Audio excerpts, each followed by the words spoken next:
Bienvenidos a la Ciudad de Mexico. Welcome to Mexico City, everyone. Today, we're not going to see the sights. We're going to eat the food. We're going to go on the street food tour right in the area of Juarez.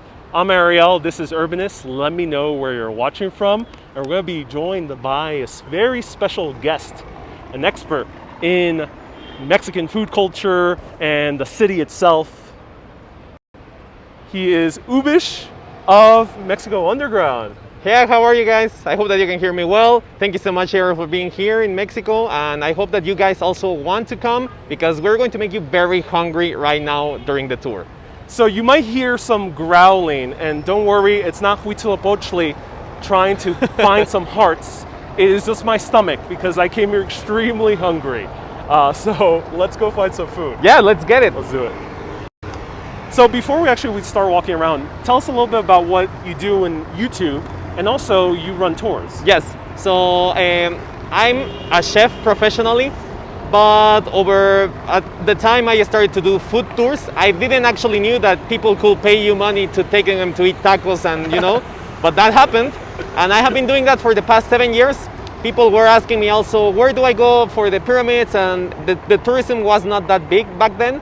So I started to organize other kind of tours, architecture, cultural, and all of that. So that's why I started my business, Mexico Underground. I have my YouTube channel that I started to do live streams because still many people think Mexico City is super dangerous, all of that. And during the pandemic, we were open always. So you can check that out. And also my Instagram, those are my main things. Right now my website is down, I'm fixing it. But yeah, that's Mexico what I do. Underground. All right, let's go. Let's go.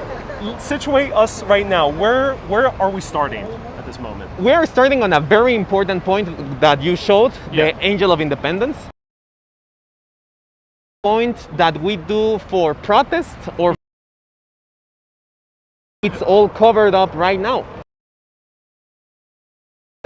And the barricade stay there because they expecting obviously always protest, so they are protecting the Angel of Independence. Oh, I see. That's why it's right now over there. That makes sense. So if you want to know a little bit more of was damaged on the protest of, we call it the 8 de Marzo protest. Yeah. That was against the violence of women in Mexico, because in Mexico we have huge problem with that, with domestic violence. Right.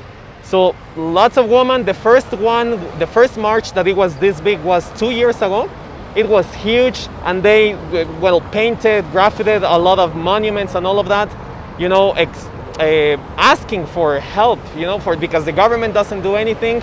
Right. They say that everything is fine, so that's why they painted our most emblematic structure, which is the Angel of Independence. I see, and now we're surrounded by skyscrapers as well. Yes, yeah. Now Reforma has turned into like the banking district, but also some hotels over there, the Sofitel. Oh yeah.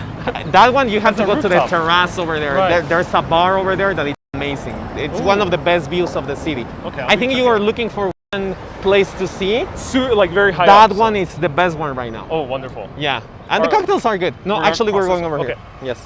So now we're entering, I'm quite unsure what the neighborhoods are called. Are they colonias, barrios, condados? What are they called?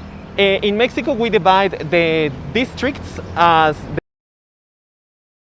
like the boroughs, maybe, like Queens, Manhattan, Bronx, that. So each delegation and one delegation can have. Oh, I see. So this was because many neighborhoods, I think we have to wait. Yeah, always. Yeah. And the colonias. Okay. Colonia Juarez. And we're to be confused. So Juarez, because of Benito Juarez, it's the main that you will find in Mexico. Right. Every is called Juarez. Streets called Juarez. So you, he's like,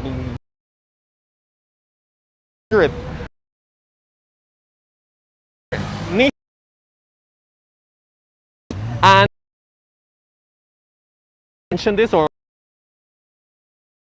I don't think people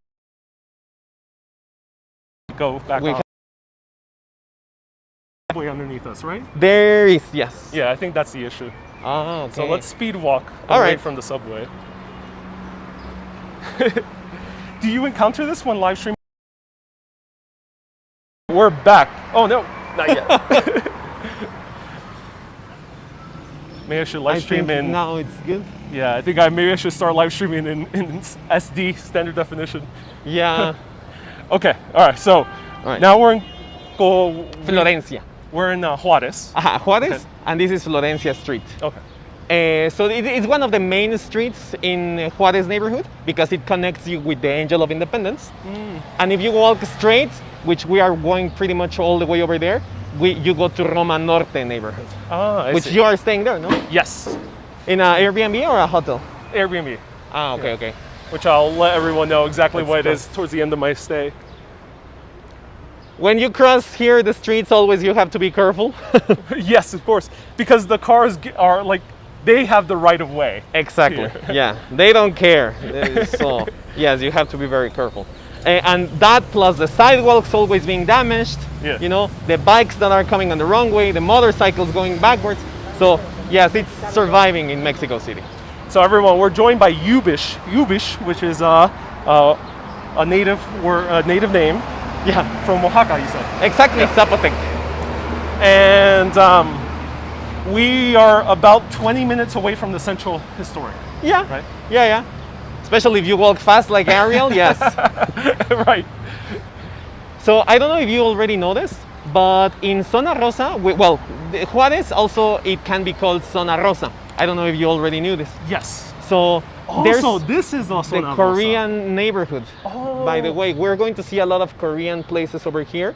Not only Korean, also a few Japanese and Chinese, mainly Korean. Okay. But this has been the Korean neighborhood since pretty much almost 10 years when the companies like Samsung, Kia, they have their offices over there. Right. So everyone started to live here and they opened food places, the Korean. And so actually Korean barbecue, it's very good here.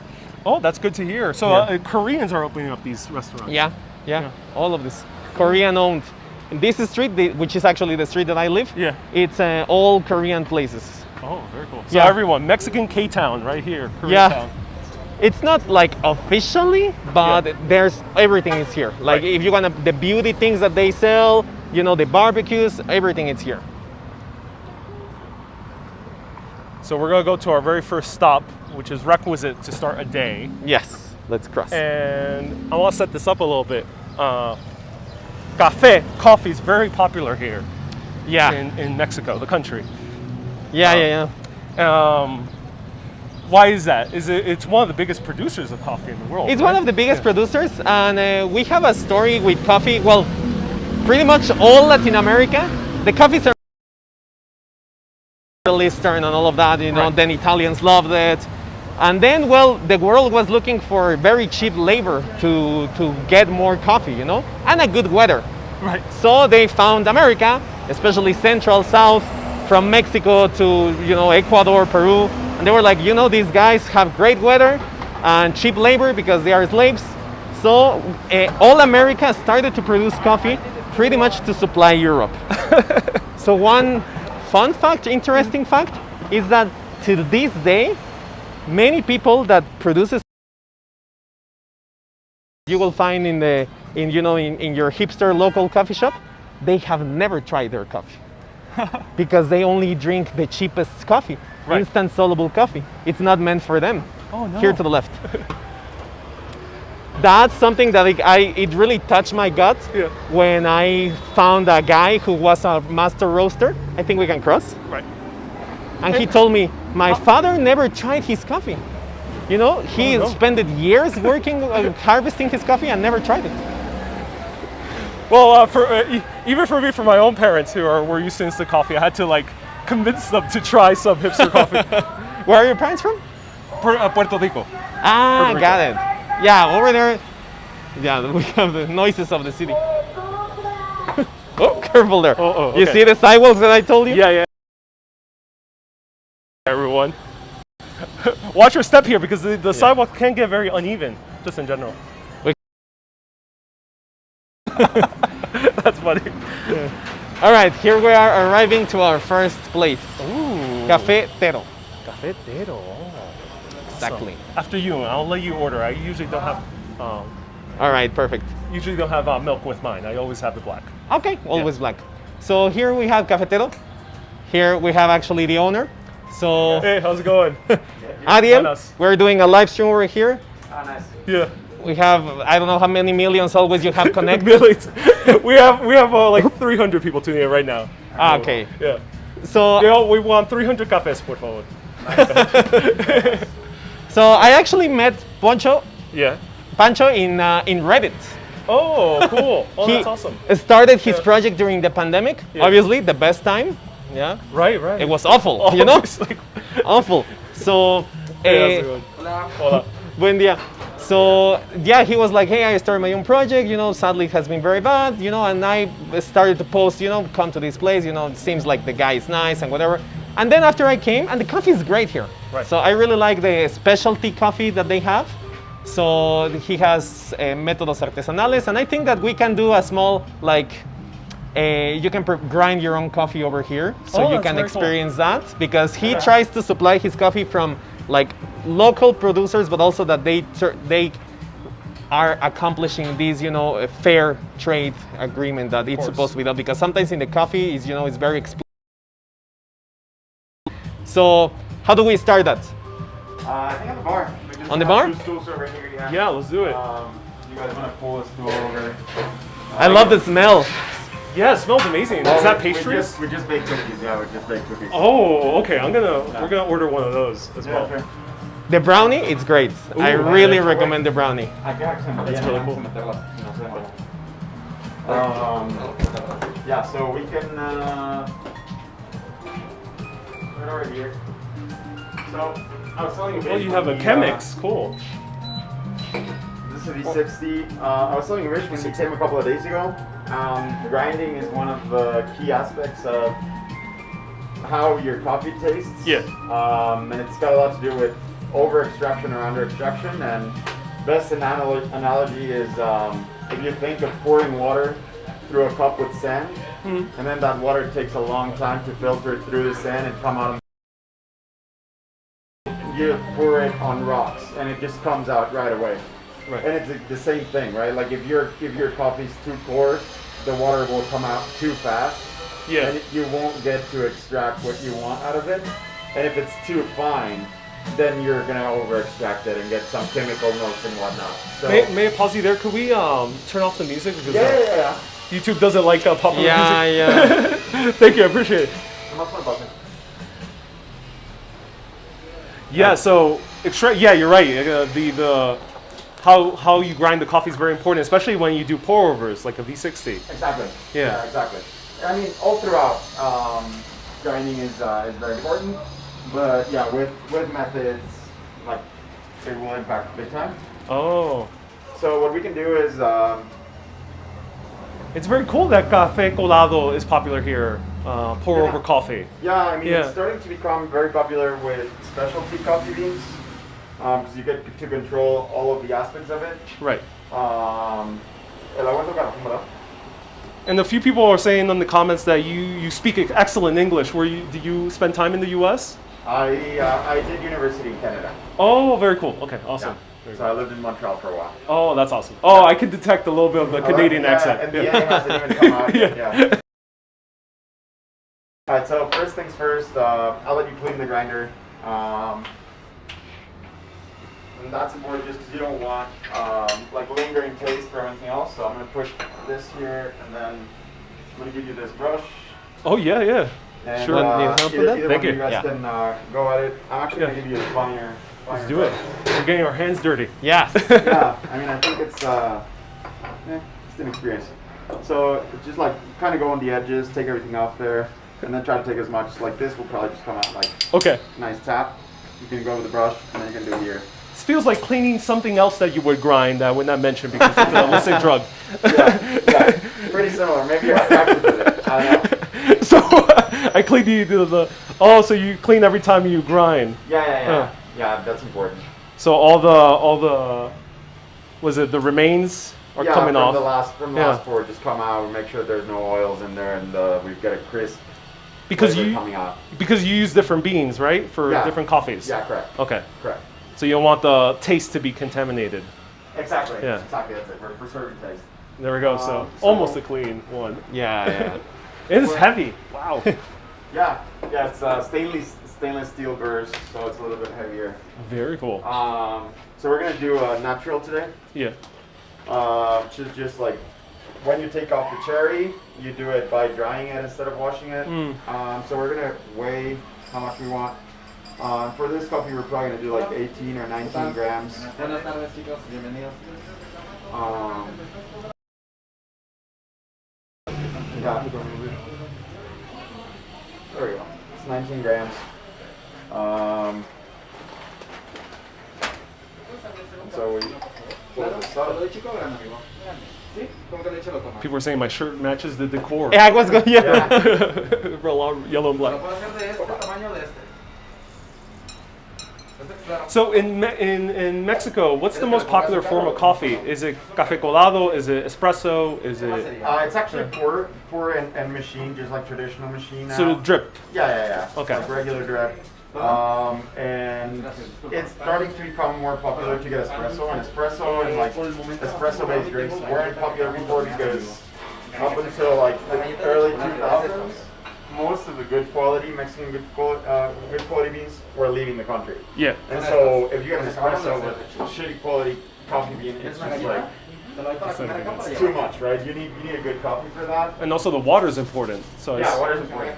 So I assume you guys have to get a lot of filtered water to have great quality coffee. Yeah. So we can change the width of the burst here. So like how it pours or how fun's gonna come out. I actually just calibrated this one, so you're not gonna have to do much there. And then here it's just like literally going at it. That's a really cool get a good device. hold of the, I just use a machine at home, but you guys are hardcore. Yes. So, Oh, interesting. It is easy. yeah, it is easy. Yeah. It's easy, and the thing is, like, manual grinders, like if I want to get the same quality, it's probably like a $1,000, $2,000 automatic grinder, which is like this guy. Yes. But that I have dedicated for espressos. Just shift my grind for different methods.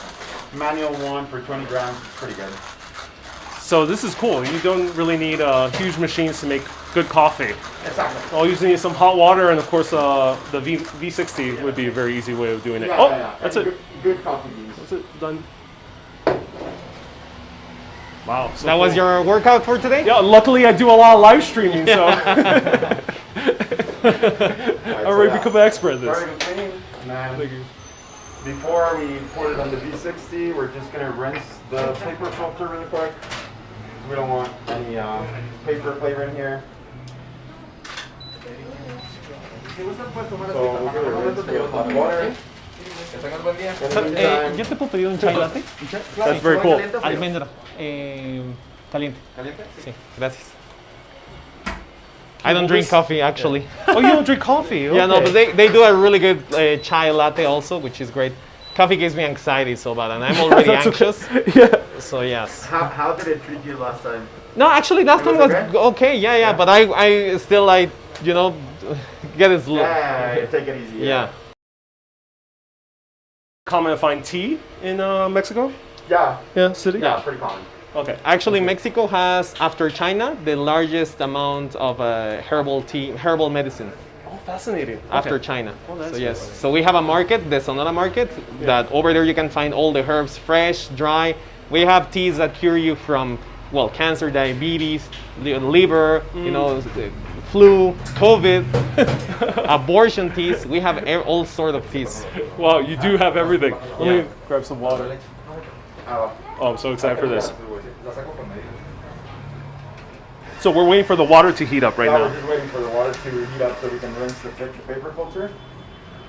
So when did these like hipster coffee shops or third wave coffee shops start popping up in Mexico City, from what you know? I would say like 15 years ago, the first few ones, Yeah. which are the really prominent. but I think the boom is still just happening. Yeah. For the most part, like Right. you go to a lot of people, they won't know what specialty coffee is or like what a specialty method is and why that differs from like a traditional pour. Yeah. So I think it's like literally we're going through it right now. Have the older generation got used to Starbucks yet? Or like the very fast food they're coffee? very used to Starbucks. Okay, okay. And that's a So that's a problem. start. Yeah. Yeah, well, that was second wave. So Yeah. Starbucks was second wave, and then migrating from second wave to third wave in specialty coffee. Yeah. The education process there has been really, really tough because people are very used to the sweet flavors and the frappes and Right.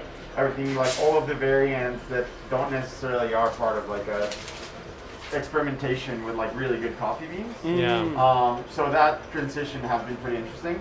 So we've got the water heated up right now. Like it's not boiling yet, but it's good enough I think for it's good enough for just rinsing the paper filter. Hector says that this is a laboratory. Yeah, pretty much. Yeah, it takes a lot of like there actually is a lot of physics and chemistry that goes into making. It's really cool that you guys are doing pour-overs because in New York it was popular about 5 to 10 years ago. Yeah, But now people are getting lazy and companies are growing so big that it's tough. they're stopped to using it. Yeah. So we have both. Right. We're typically two people in bar, and whenever we get asked for beverages, we just like use the machine. Right. But I think it's still very nice to really experience like the crispness of the flavor to do traditional methods or like specialty methods. So here we have the coffee that you grinded. Oh wow! So it's a coarse grind. It is actually a little bit fine, actually. A little bit fine. Okay. I actually think that they shifted the grind, so we're gonna have to open it up a bit and do this again really quick. Yeah, actually, it's cool. You're gonna get to see. Sorry everyone. I was thinking about espresso. I really wanted that espresso. No. Yeah, you're gonna get to see the difference. Oh no, this is perfect. This is actually perfect. Yeah, this is pretty good. Just look a little bit finer on the end. Are your customers mostly business people working in the offices nearby? So yeah, right now yes, but there's about 2,000 hotel rooms in this area, like in a 200 wow. meter radius. Right. So I think once things start soothing down in terms of like COVID and traveling restrictions, our typical profile for customers is going to change a lot to just more tourists and I would say 50-50 probably. I can imagine. Yeah. Alright, so we've got the water boiling here. First thing we're going to do is called green fusion. What we're going to do is you're going to see the bloom. The coffee, after it's roasted, it keeps some of the CO2 inside the beans. And so when we grind it and we put water on it, that CO2 gets released. So we're going to give it a chance to get released. And so the first thing we're going to do is a really quick. Babu asks, can you do a pour over in a funnel with a coffee filter instead? You want to do a very cheap, like a very inexpensive makeshift pour over. Yeah, Or you could do it like mi abuelas. You can use a huge sock and do café colado that way, filter coffee that way.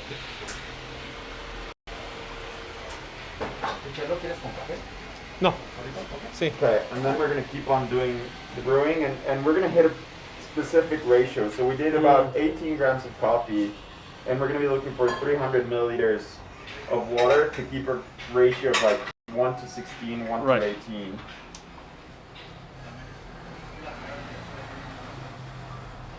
And this is what you call the bloom? The bloom just happened actually. Just happened, okay. Yeah. It like the coffee kind of like comes up, releasing the gases. That looks beautiful. And the cool thing about a V60 is that you get like it's almost tea-like in color. Yeah, It's more transparent. Color is very clean, yeah. Yeah. It's not like espresso or Turkish coffee, which is even darker. Yeah, exactly. Yeah. No, this is super clean. Can come out a little bit reddish even. Smells Okay, good, no? I'm wearing a mask right now, but I smell it through my mask. Very strong flavor. Yeah. Smell.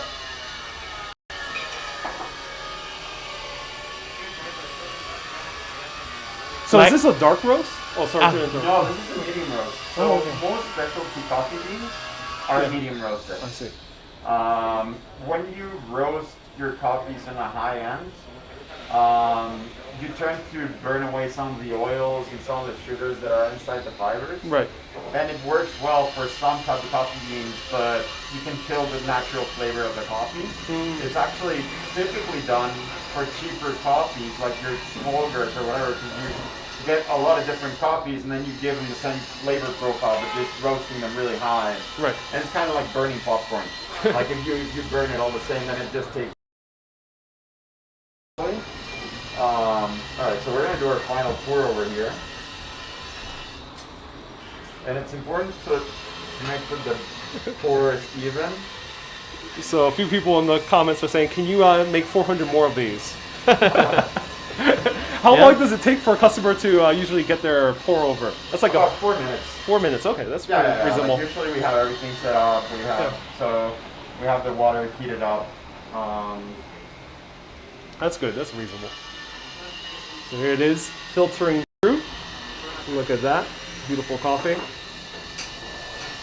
And a lot of people, because I have people tuning in from all over the world, they're a little bit nervous about the water. And many people have asked me about we're using coffee. purified, like perfect true filters. Oh, good. Yeah. And then of course the water is already boiled or almost boiled. On top of that, it gets boiled. Yeah. So we're using a UV filter and a carbon filter, and then on top of that, we boil. So yeah, like it's perfectly sanitary. And is that normal in third wave coffee shops in the city? Okay. Yeah, for sure. In most restaurants, actually, like by regulation, if you are using your water instead of using water jugs, you need to have at least a 2-stage filter. Okay, cool. Even the street stands. So that's Oh, you the did bed. interesting. So it's like pretty even. I could have done a little bit better on the edges, but pretty even. And we'll get to see how this turned out in a bit. So it came out in 3 minutes, which is perfect for the ratio of coffee that you did. Like that tells me the course, the grind is Gracias. actually good. So Maria says it looks a little bit light. No? Well, that's the point of pour over. It's supposed to be lighter than usual. Yeah. Then espresso or a Turkish coffee or even American drip coffee tends to be darker as well. No, this is good. This probably, I mean, The lighter the color, actually, that is that's how you can tell it's a good pour over if it's lighter. Yeah, that's pretty good. If it's too dark, then something's wrong with the Yeah, beans. correct. You over extract it most often. How's the Chai latte. Good. Great. awesome. Almond. ¿Sí le pusiste leche de almendra? Sí, Ah, ok, gracias. Alright, so we're gonna pour this on some silver cars. So. Ooh, cool. Water. All right, so excited to try this. There you go. I think we can share a brownie just to try it. Yes, You wanna- I yeah? want to. Yeah, that'd be great. Ooh, all right. I'll let you hold the camera for this one, so we could try the coffee. Oh, so excited for this. Also, I must say, you guys really well designed this coffee shop. Thanks a lot, man. Yeah. Appreciate it. He used to be in banking before turning into the coffee business. Oh, nice. Yeah, I worked in finance for like 5-6 years. I think that's the origin story for many coffee people. Yeah. Yeah. Alright, so you can take our first sip. And see how it Cheers. tastes. Cheers, man. Or salud. Salud. It's a little bit odd. How is A it? little bit fruity. Yeah, it's a bit fruity. Yeah. Yeah. It has a good texture to it.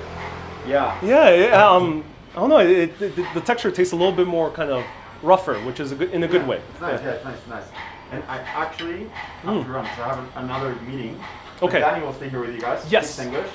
Just wanted to do with this with you. Thank you so much for showing us around again. No. I'll come on a bit, but I have one call that I had to take. Cool. at Go 12:30. for it. Go for it. Danny's staying here with you guys. Yeah. He knows probably better than I. We do. got to get going anyway, but let us know how much we owe you, and No, we can. it's on us. Oh, okay. Thank you so much. I If appreciate you it. wanted to go, let me know. Yeah.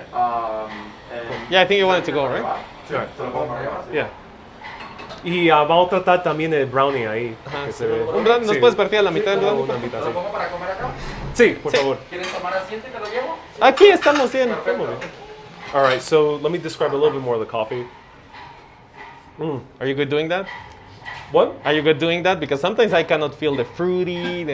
Oh yeah, well I drink usually my coffee black and no sugar. So sugar and milk usually covers up the flavor profiles. Exactly, yeah. So it does take a while to kind of get used to detecting the taste. It's Yeah. almost like sound or like Yeah. visually as a live streamer or a filmmaker, you kind of see Yeah. what's new visually, what makes sense. But yeah, so I can tell that it's definitely fruity. It's not as a deeper, kind of a more punchier coffee.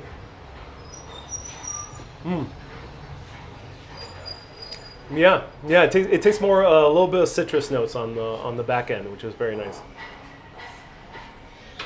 It's very good. Oh, this is delicious. I'm not gonna take this to go. I'm just gonna drink it right now because it's so good. So you approve Mexican coffee? I do prove Mexican coffee, yeah.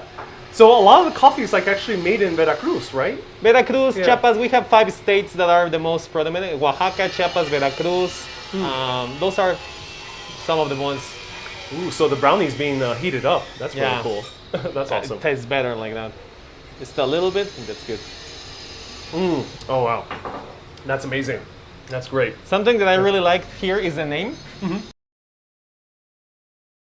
So do you know the usual jobs that the the working class do, like zapatero, no, bolero, Right. no? So cafetero. So let's like to show how this coffee it's not discriminative. It's for everyone because something that we were talking the other day when the third way coffee shops arrived.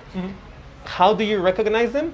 Because the service was horrible. Like they were super hipsters, snobby. They were like, "Oh, you want sugar with your coffee? No, you don't know how to drink coffee. You want milk? No, no milk." That's a lot of the negative reviews on Google for a lot of the Exactly. coffee shops in because Roma. it's a common thing, you That's know. awesome. It's like here we do good coffee, so Thank we you. don't do Gracias. good service. Oh, this looks good. Let me show you the brownies up close. Go for it. Take a.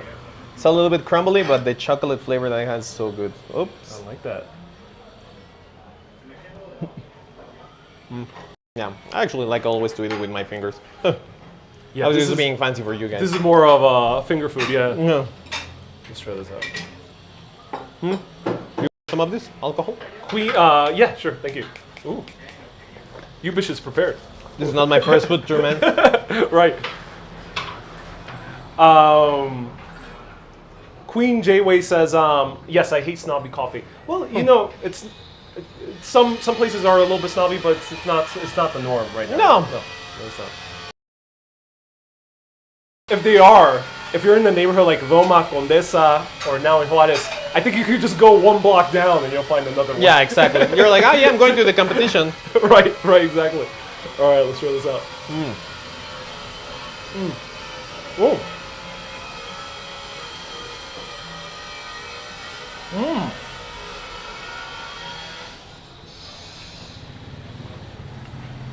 Very soft, very kind of pillowy.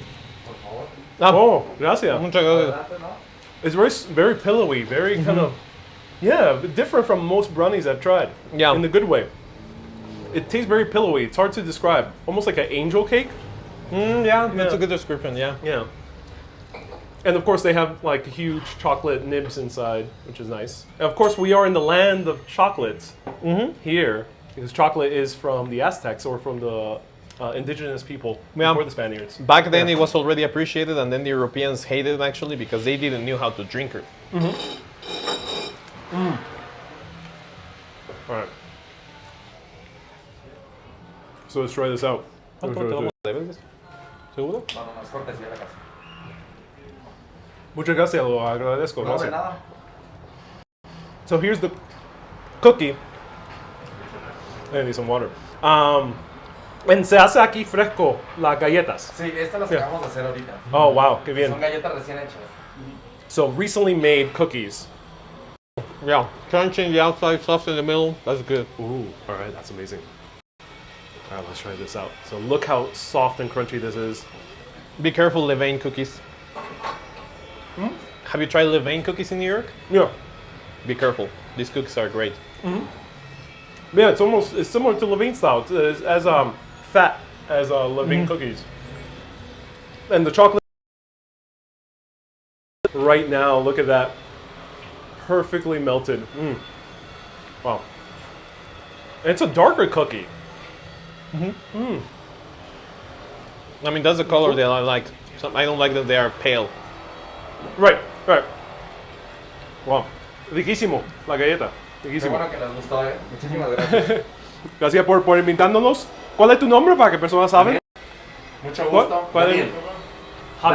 Daniel. Javier. Daniel. Daniel. Sí, mucho gusto. Mucho gusto, gracias. Cuídense mucho, Cualquier Gracias. cosa, ya saben, aquí estamos para servir. Wait de que sal, Perfecto. para tomarme otro café después. Sí, por favor. Te veo. Cuídate, buen día. All right. One more time. This was Café Tero. But now I am in the mood for some savory foods. Gracias. Yeah, let's go. I love this cookie. Wow. That was an excellent. We're friends with the guy. I love the entire demonstration he gave us. Yeah, I mean, I try to create good relationships with everyone that I do tours. Sadly, COVID affected a little bit that because some people, they stopped selling their things. And I'm discovering always new places because in Mexico City you can eat daily at a different place and it doesn't end because there's always new places coming up. Right. And I like that you mentioned that, the relationships, because a lot of people say, call me a tour guide. I do appreciate it. I do do tours, but I think a in-person tour guide is very different because you actually meet the people, No, so you develop a relationship with them, exactly. which is something to do tours I don't do. So that's the unique experience of taking a tour guide. Yeah, and you know, because we live here, we know the same problems, the same issues, you know, like, Right. and so yeah, that's always good. So right now, we're walking. Beautiful streets. I don't know if you know this, Ariel, but Mexico City is 52% of green areas, parks, trees, all of that. I've No. noticed. Sadly, still with that, the pollution problems are bad. Sometimes, you know, right now I think we are a little bit high on the pollution. Maybe you felt it a little bit. I do. I feel it on my face after a long day's walking. I need to really clean up. And but right now the rains are helping to clean that.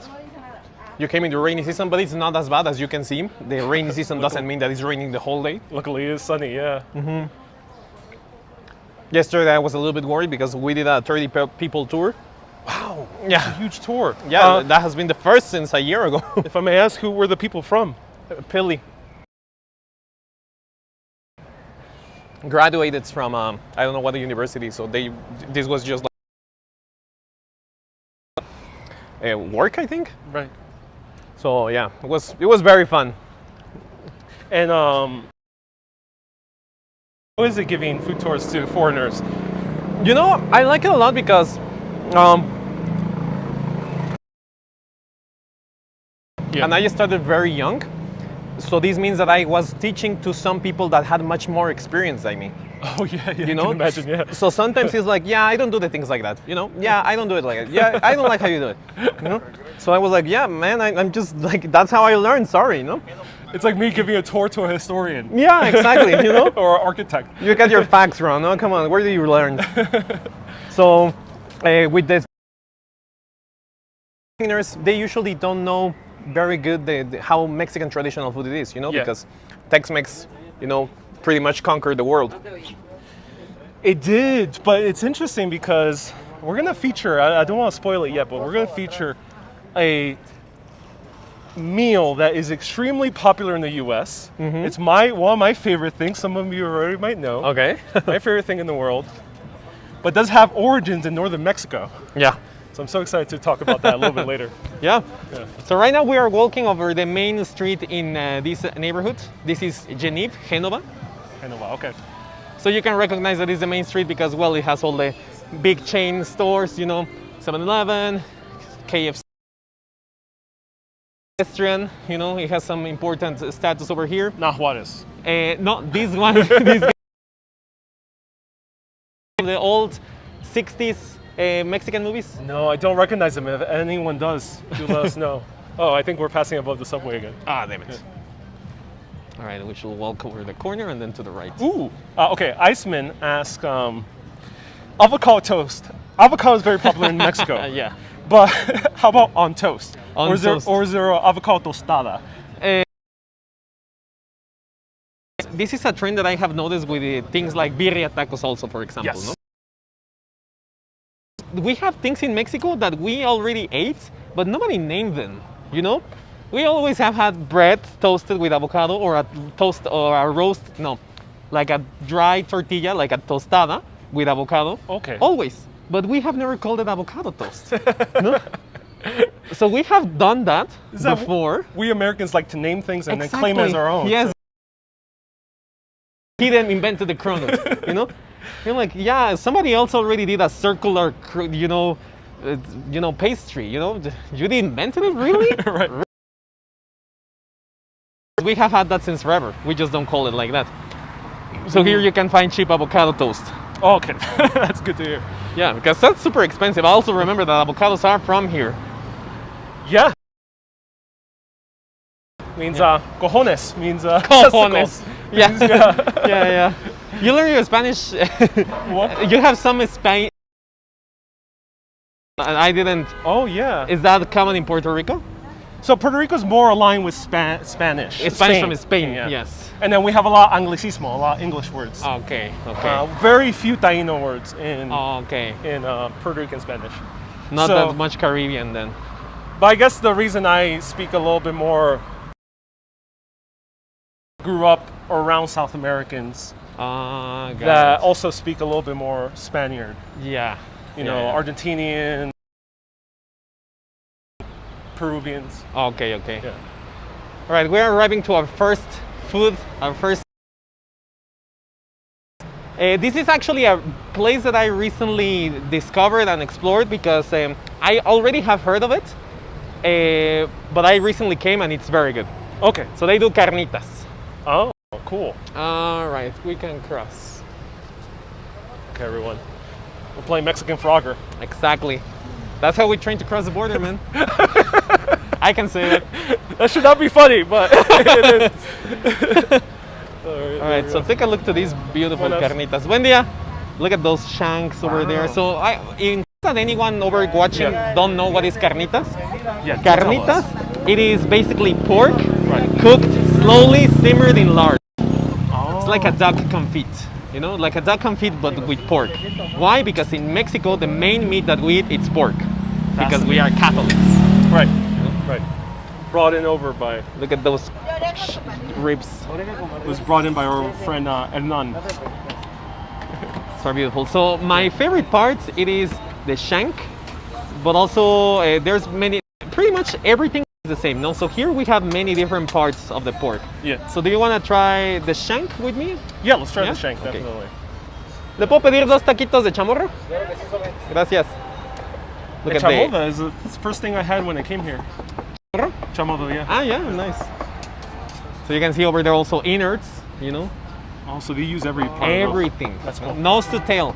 Oh, that's fascinating. So for the person who wants to be a little bit more adventurous, what you recommend after the chamodo? After the chamorro, some of the insides, one of the most common, you're gonna get a little bit more sale with your pork. Nana, it's Nana. uterus. Fascinating. Okay. No. That's fascinating. So this is always made with female pork, never with male pork. Okay. Always female. And B. Griffin is saying, do not show this to our Muslim followers. Yeah. Indeed. Yeah. No, they can stop watching, wait for the next stop. Right. And tamales will be featured, Mona. Tamales Yeah. will be featured. So look at that. See those, porfa. Look at that shank. That looks amazing. Let me zoom in on that. Ooh, so well cooked as well. Yes, now it falls out. And the place is popular because there's a very few customers around us as well. Yes. So if you come to at lunchtime, right now we are like brunching, you know. It's What time is lunch? here in the city is usually 2 p.m. Oh, it's 2 a to late 4. lunch. Late lunch. Yeah. I don't know why in the US it's so early. People are asking, is there vegan food? I think we're going to try something vegetarian. Yeah. on this, right? Yeah. But there's a lot of vegan street food also recently. Sí, con todo. con todo, sí. Sorry, I always. Yeah, no worries. So, when it comes to... ¿Me puedes dar otro platito para dividirlo, por favor? That's it.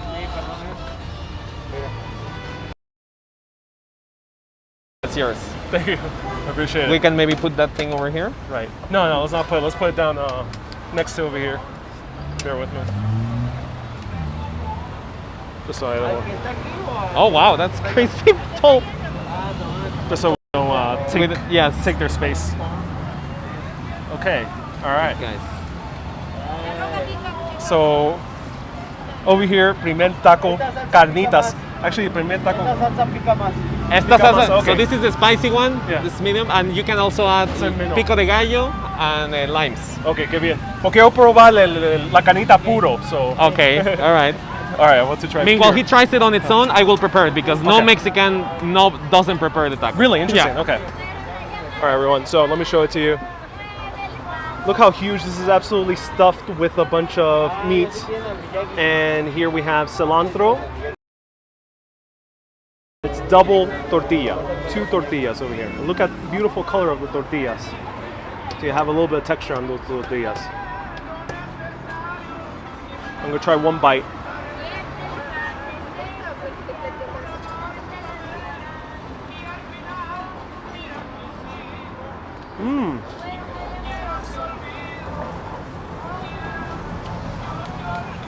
Wow. How is it? So you're right. It's gonna need some toppings because it's not super seasoned, the meat. Yeah. The meat itself is very juicy and very tender. So it's slow cooked. Oh, This is how it looks with the salsa and all the toppings. right. It's very common that the people doesn't add salt when they cook it. That's why you need to add it. Ah, fascinating. And this is not only common for carnitas, for most of the street food. Okay. Why? Because if you add salt, it's easier that it spoils down. So they don't add it. People can add it at their own taste, and it's just you can fix it like this, you know. Let me grab some guacamole. This Wow. one's lighter, right?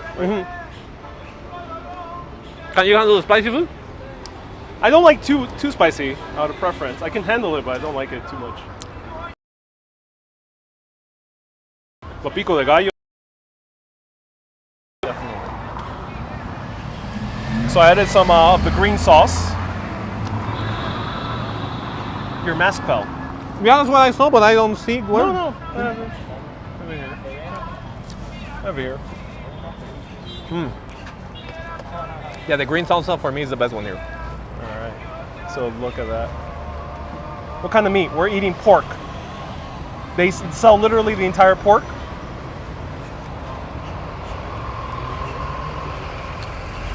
Sí pica la verde también, ¿eh? ¿Sí? Sí.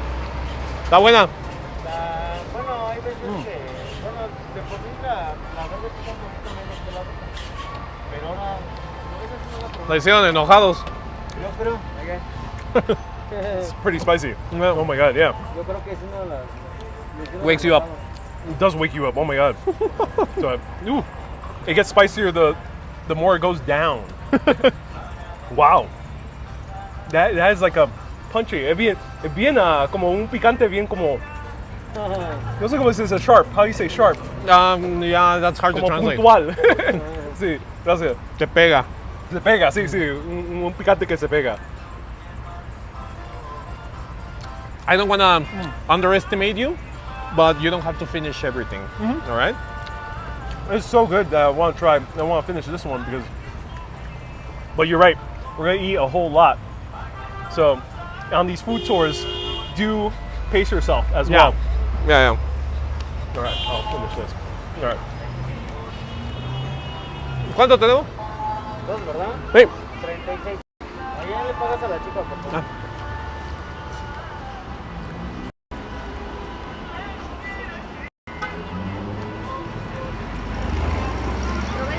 Muchas gracias. Toma. Gracias. Muchas gracias. Excelente tacos. Gracias. On this way. Nos This way? vemos. Okay. Okay, so. Woo! That's spicy. Yeah, it is. I gotta drink some water. Yeah. Thank you. These things I've seen around. How do I fix this? Okay, so use over here. Okay. But you only have one hand, so don't worry. They're always in the neighborhoods. I mean, this one seems that they are waiting for something, like an order of something. Okay. Because sometimes when there's a protest march, Let's go. Think we're going to get stuck in the middle? No. Yeah. Let's run for it.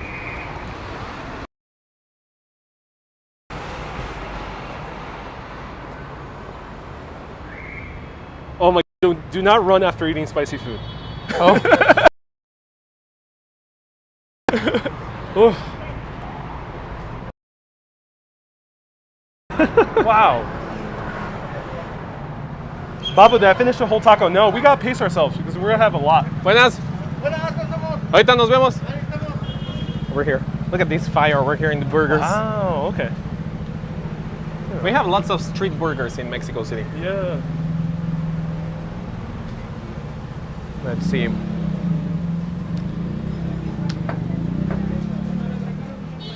Well, the next stop is the one that you like. The one that you were hoping. But it's not ready there. What? Do I see that Yeah. name? Oh my God. I thought we were in Mexico City, not in Yeah. But you can get some really good ones here. So we're being trans. Yeah.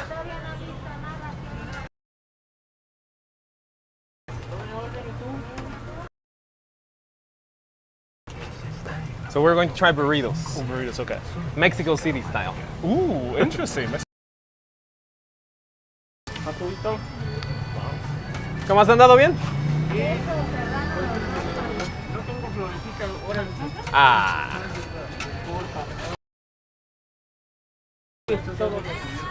Okay. Burrito? Oh yeah. Sad. They didn't get it. We can see the menu if you want. Yeah. No. No, sweet potato. Yeah, no. No, this is hamburgers. Burros.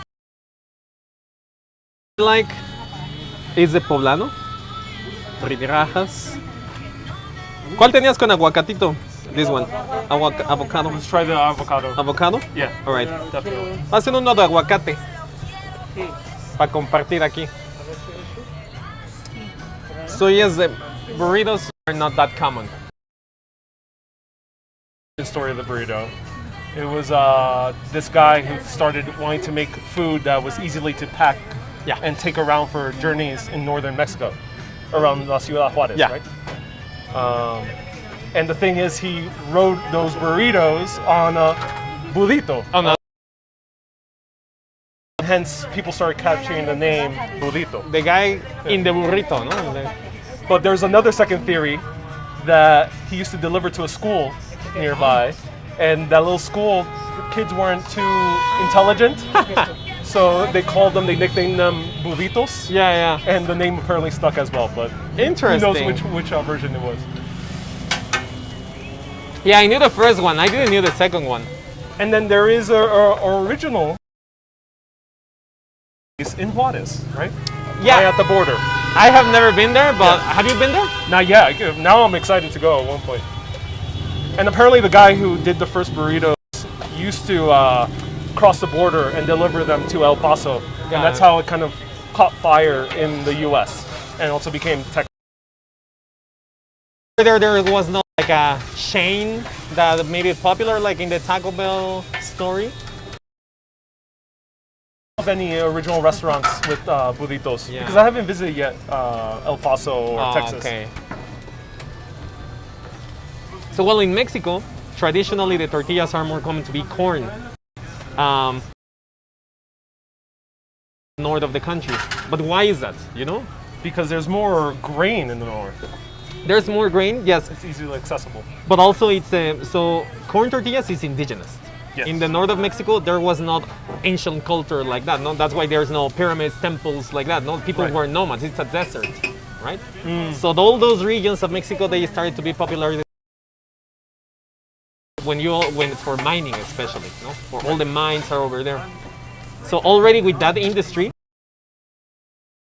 and it's super easy to pack flour instead of taking your own corn. Yeah. You know, so people who were over, so they were like, well, let's do what we know with what we have. So they started to do tortillas, but of flour, not corn. because they didn't get corn. It's hard. No, right? it's hard. Yeah, in Oaxaca they do them, but it's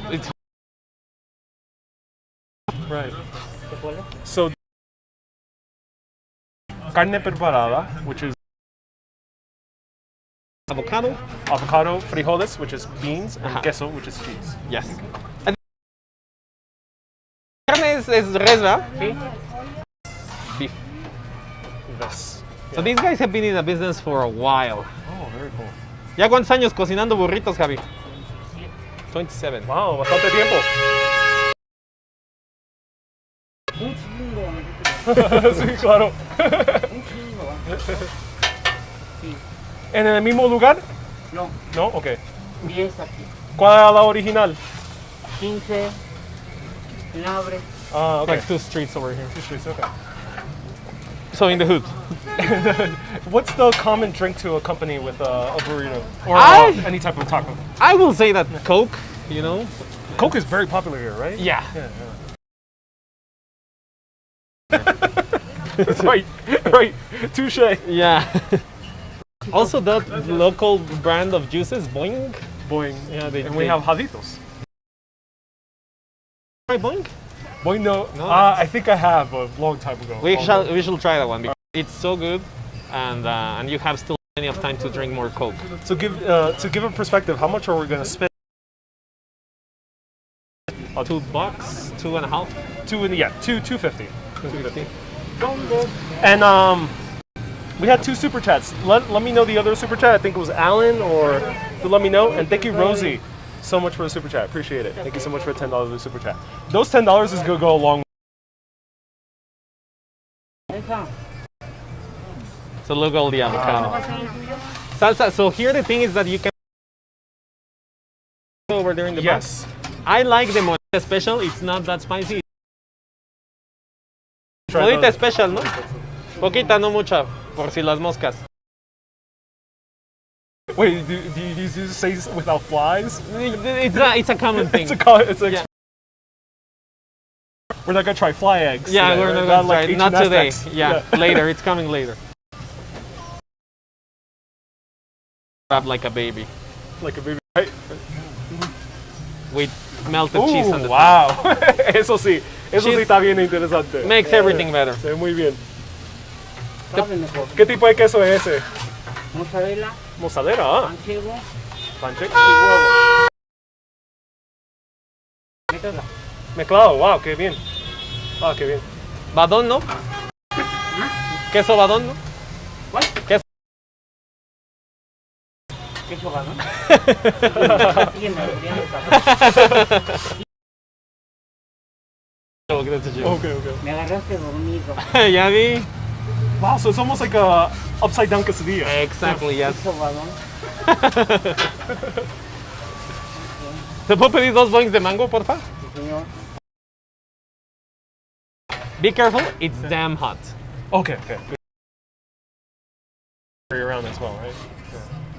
Yeah, most people eat it here. Right.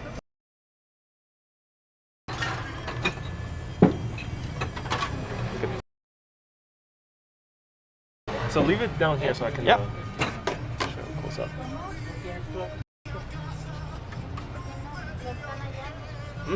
Fried cheese on the outside. We got the tortilla made out of flour. And oh my god, that looks so good.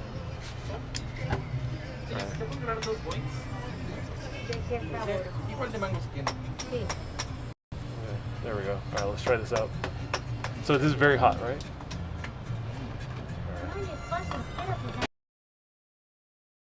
In New York, Yeah. minimum $8, around $12 would probably be the more the norm. Yeah. Alright, I'm going to grab. Anthony says, "Ooh, I want some more." Yes. It's hot. I mean, it feels nice. Feels good. It is hot. Drink this. Drink Let's this. go. Let's try it. It's funny, I think, especially for English speakers. Boing. Mango flavor, this one, non-carbonated.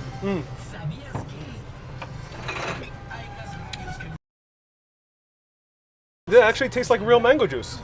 So It has real mango juice? Also, it's not like Coca-Cola, which is just flavoring with sugar. Well, fascinating. That tastes good. Yeah. That's very good. I like my favorite ones are mango. That's good. All right. Here, the Mexican burrito.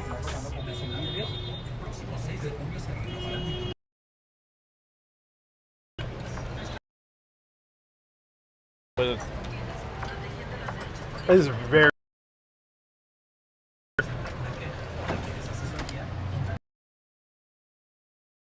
Yeah, because in America I'm so used to the American burrito that has as well, and sometimes corn. No. Yeah, it's more robust than the American burrito. I assume you can add those toppings here, right? Rice? No. No, Here, no no. rice. Okay. Rice is not even that popular. It is, but Okay. yeah, it doesn't have flavor, you know. But it tastes so good. It's so creamy with the frijoles. The frijoles just make it super creamy. Frijoles meaning beans, black beans, or brown beans in this case. A very generous serving of avocados.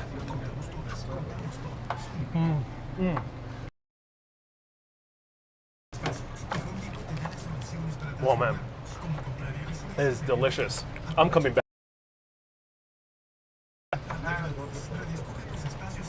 So, is this a common sight in Mexico City? Come on, what? Common sight? Burritos? Burritos? No. No, okay. I only knew like other street stands. Yeah. The street stands, like they do it. That's it. A few places they will do it, but yeah, I have tried them. This is very good. Okay. Los burritos, sí. Bien bueno. A mí me encantan los burritos. Yo soy de Nueva York y siempre estoy comiendo burritos allá. Yeah, pero, ¿qué? Especialmente con el queso afuera. Sí. Hasta el precio. ¿Qué? ¿Cuánto? ¿Cuánto allá en Nueva York? Mínimo $8 americanos. Como 400 pesos. No. Poco más. No. Wait, No, yeah. $8. $8. No, como 80, como 160 pesos. 160 pesos. Sí. Y son así, el mismo tamaño. Mismo tamaño. Sí. De Tiene verdad, hue- qué triste, estoy perdiendo. Ya súbele. Nada más al mío no. Ok. El mío no, ok. They're increasing the price. They are grabbing New York price. That'll be bad news. Qué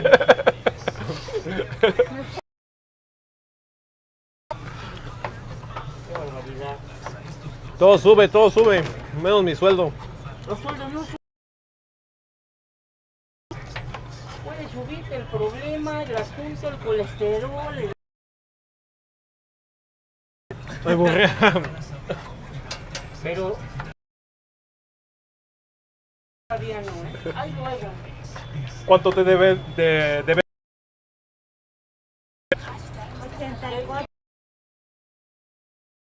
We can split the. I got it. All right. Do you have a PayPal for people to know? It's my name, PayPal/Ubish. Okay. Yeah. I'm already getting very full, so I'm gonna pace myself. Come on. Yeah. I told you. We gotta do a lot of walking too. Damn.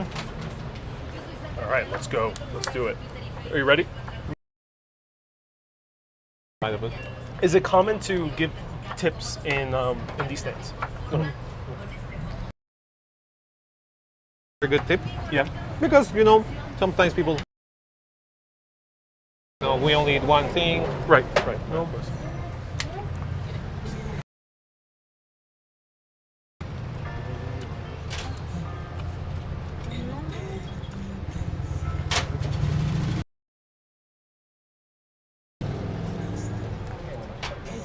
And George says you can pay the deposit for the bottle and take it. Is that true? That's usually in the stores. Here, no. All right. Toma. Tengo un buen día. Toma.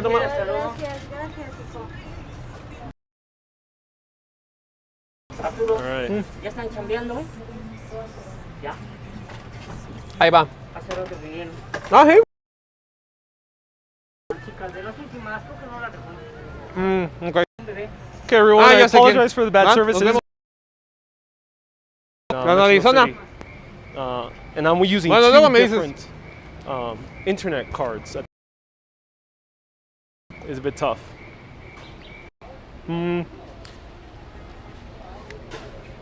Right, the next one, it's very near here. It's Oh. actually.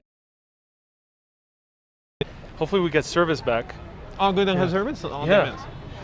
damn it. Do you encounter this as a live streamer? Yeah. Yeah. But with bait, not that much. Get myself an Android phone to use bait. Yeah. Here. All right. Birria. Oh, some birria. Oh, that's good. Ya regresamos. Buenas. Vientos, qué milagroso. Pues sí, ya ves dónde andabas. Ah. ¿Cómo ha andado la chamba? Está apenas como que quiere agarrar ¿Empezando? Sí, empezando. Pues ojalá que ya esté mejor. Sí, sí, así es. Ya se vaya componiendo esto. Me. Sí, sí. So, we have like better service now? Yeah, we have better. Okay, service. cool. Yeah, we do. So now we're going to try birria. Ah, okay, cool. This has been very popular lately in the US, I think. Especially in New York City. Ah, really? Yeah, New York City has been going viral in terms of Yeah, the people taking taco, Instagrams and like TikToks. dunking it over there. Yeah. Well, birria traditionally it's a dish that is from different regions in the north of the country, like Jalisco, Aguascalientes, Zacatecas, and each place makes it a little bit different. Okay. Usually it changes of the chiles, the spices, that's it, but it's the same. Basically, it's meat cooked usually on a pot. Sometimes they cook it on an earth oven, and then they cook the meat super tender that you can chop it, make tacos, and the juice, it's a soup that is called consomme. Ah, sí. Okay, bien. Wow. So we're going to try both, the taco and the consomme. Oh, consomme. Sounds Okay, good? qué bien. This is great for hangover. Are you Eso sí hangover? se ve bien, bien grande. No, we have to get you hangover first. Tengo que tomar varios shots de tequila para Ah, sí, comer sí, eso. para- ¿Nos puedes dar dos platos con poquito consomé, medio, tal vez? Y y dos taquitos, uno, sí, porfa.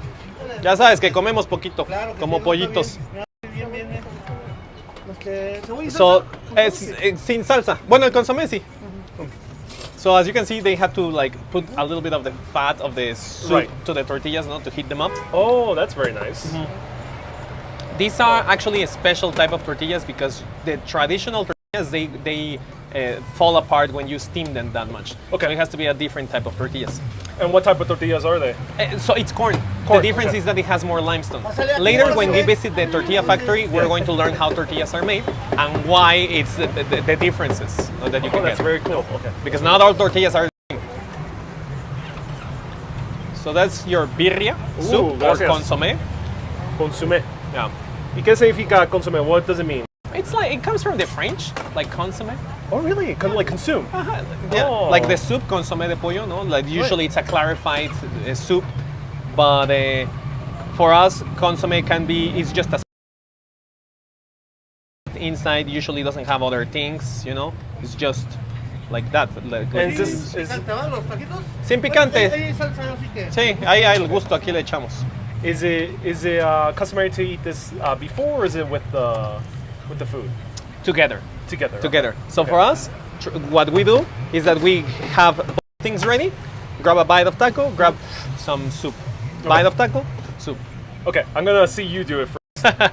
So it's like this, no? I have my taco ready here. Is slurping customary in Mexican culture? Well, yeah, I do it, but not many people like it. Right, But I do it. It's not like Japan. I'm enjoying the things. So he's taking a bite and then of a nice.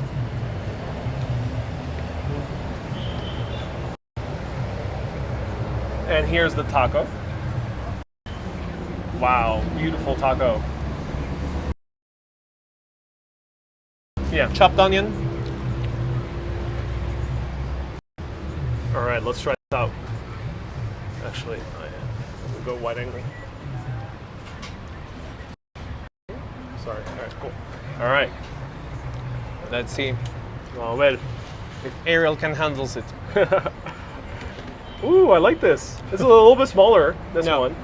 And yeah, you're right. The taco consistency is a lot like thicker. Remember that to feel better the flavor, I recommend you to add some lime juice and salt to both, you know, like the soup and also the taco. Okay. Está bueno este, ¿no? Aquí andamos en programa de televisión en vivo.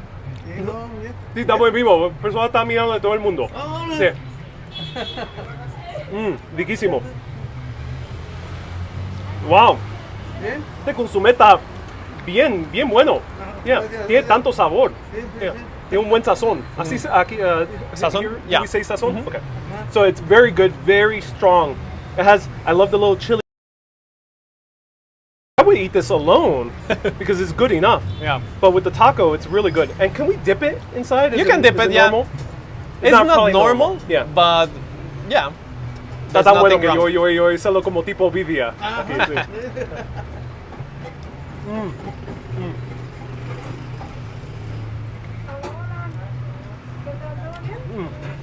Wow. Delicious. At the end of the tour, I want to know what thing was your favorite. Okay. Yeah. You can rank them. Yeah, we can rank them. That'll be great. I'm very impressed. Yeah. So that is very full of flavor, very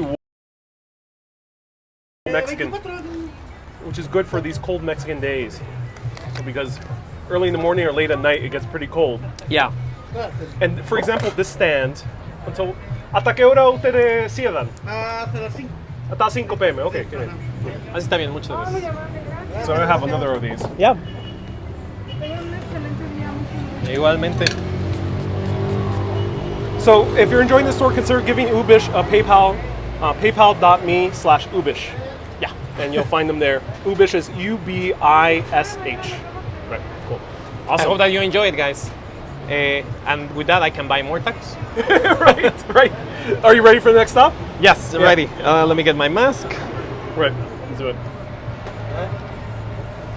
Muchas gracias. Ahí dejamos el desmadre. No, está bien, no te preocupes. Bueno, espero ya verlos más seguido. Sí, pues qué bueno, Jalisco es un gusto, así que... Sí. está Poco bien. a poco ahí regresa a la chamba. Ajá, poco a poco, ahí vamos. Ya está.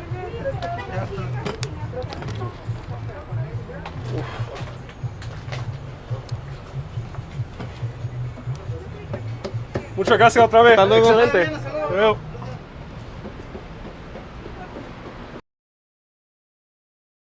Let me, so we get the names. Actually, these guys are just called Sabrosa Birria. Like, Sabrosa Birria, there you go. They don't have like a... Straightforward. Yeah. Can you perhaps tell us the street addresses after the broadcast so I can post them? Yeah, I can give you that. Let's cross. All right, everyone. Oh, we're going to get stoked. We'll play Mexican Frogger again. Yeah. No, we can pass. All right. So how it's going? How do you feel? Still with energy? I am feeling with energy. Hell Okay, yeah. okay. Probably gonna need another coffee too. All right. With all this food. We can add another one. Or maybe a michelada. Yeah, michelada. Yes. Yeah, that's at the end. That's because at the that's end. the filling thing. So right now we are again in the Zona Rosa. So do you know why it's called the Zona Rosa? No. All right. Because this neighborhood in the 70s, 80s, this was the main neighborhood for all the intelligent people, all the literatures, all the writers, all the artists, but also the touristy neighborhood. You know, that's why it's still. I don't know if you have noticed, but we have a lot of exchange dollar houses still. No, so like a lot of currency exchange houses, like even in the banks here. Not every bank can exchange dollars, so.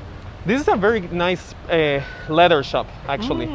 You cannot see it very well from the glass, but it's very nice in the inside. All Mexican leather, good designs there. A lot of leather goods in Mexico as well, right? Yes. Yeah. So look at it over here. Also, Zona Rosa, it's partially called like that because it's the gay neighborhood, the district, Nice. you know? So it's the LGBT plus neighborhood. As Exactly, yes. Well. No? Right. Gay marriage was legal here before the US. No? Right. So, but Zona Rosa, all the tourism, all the riders and all of that, and having super intelligent conversations in the coffee shops, in the sidewalks and all of that. So one guy, one neighborhood, you know, it's super, you know, it like for all the white neighborhood. But at night, everyone, all the artists want drugs and sex.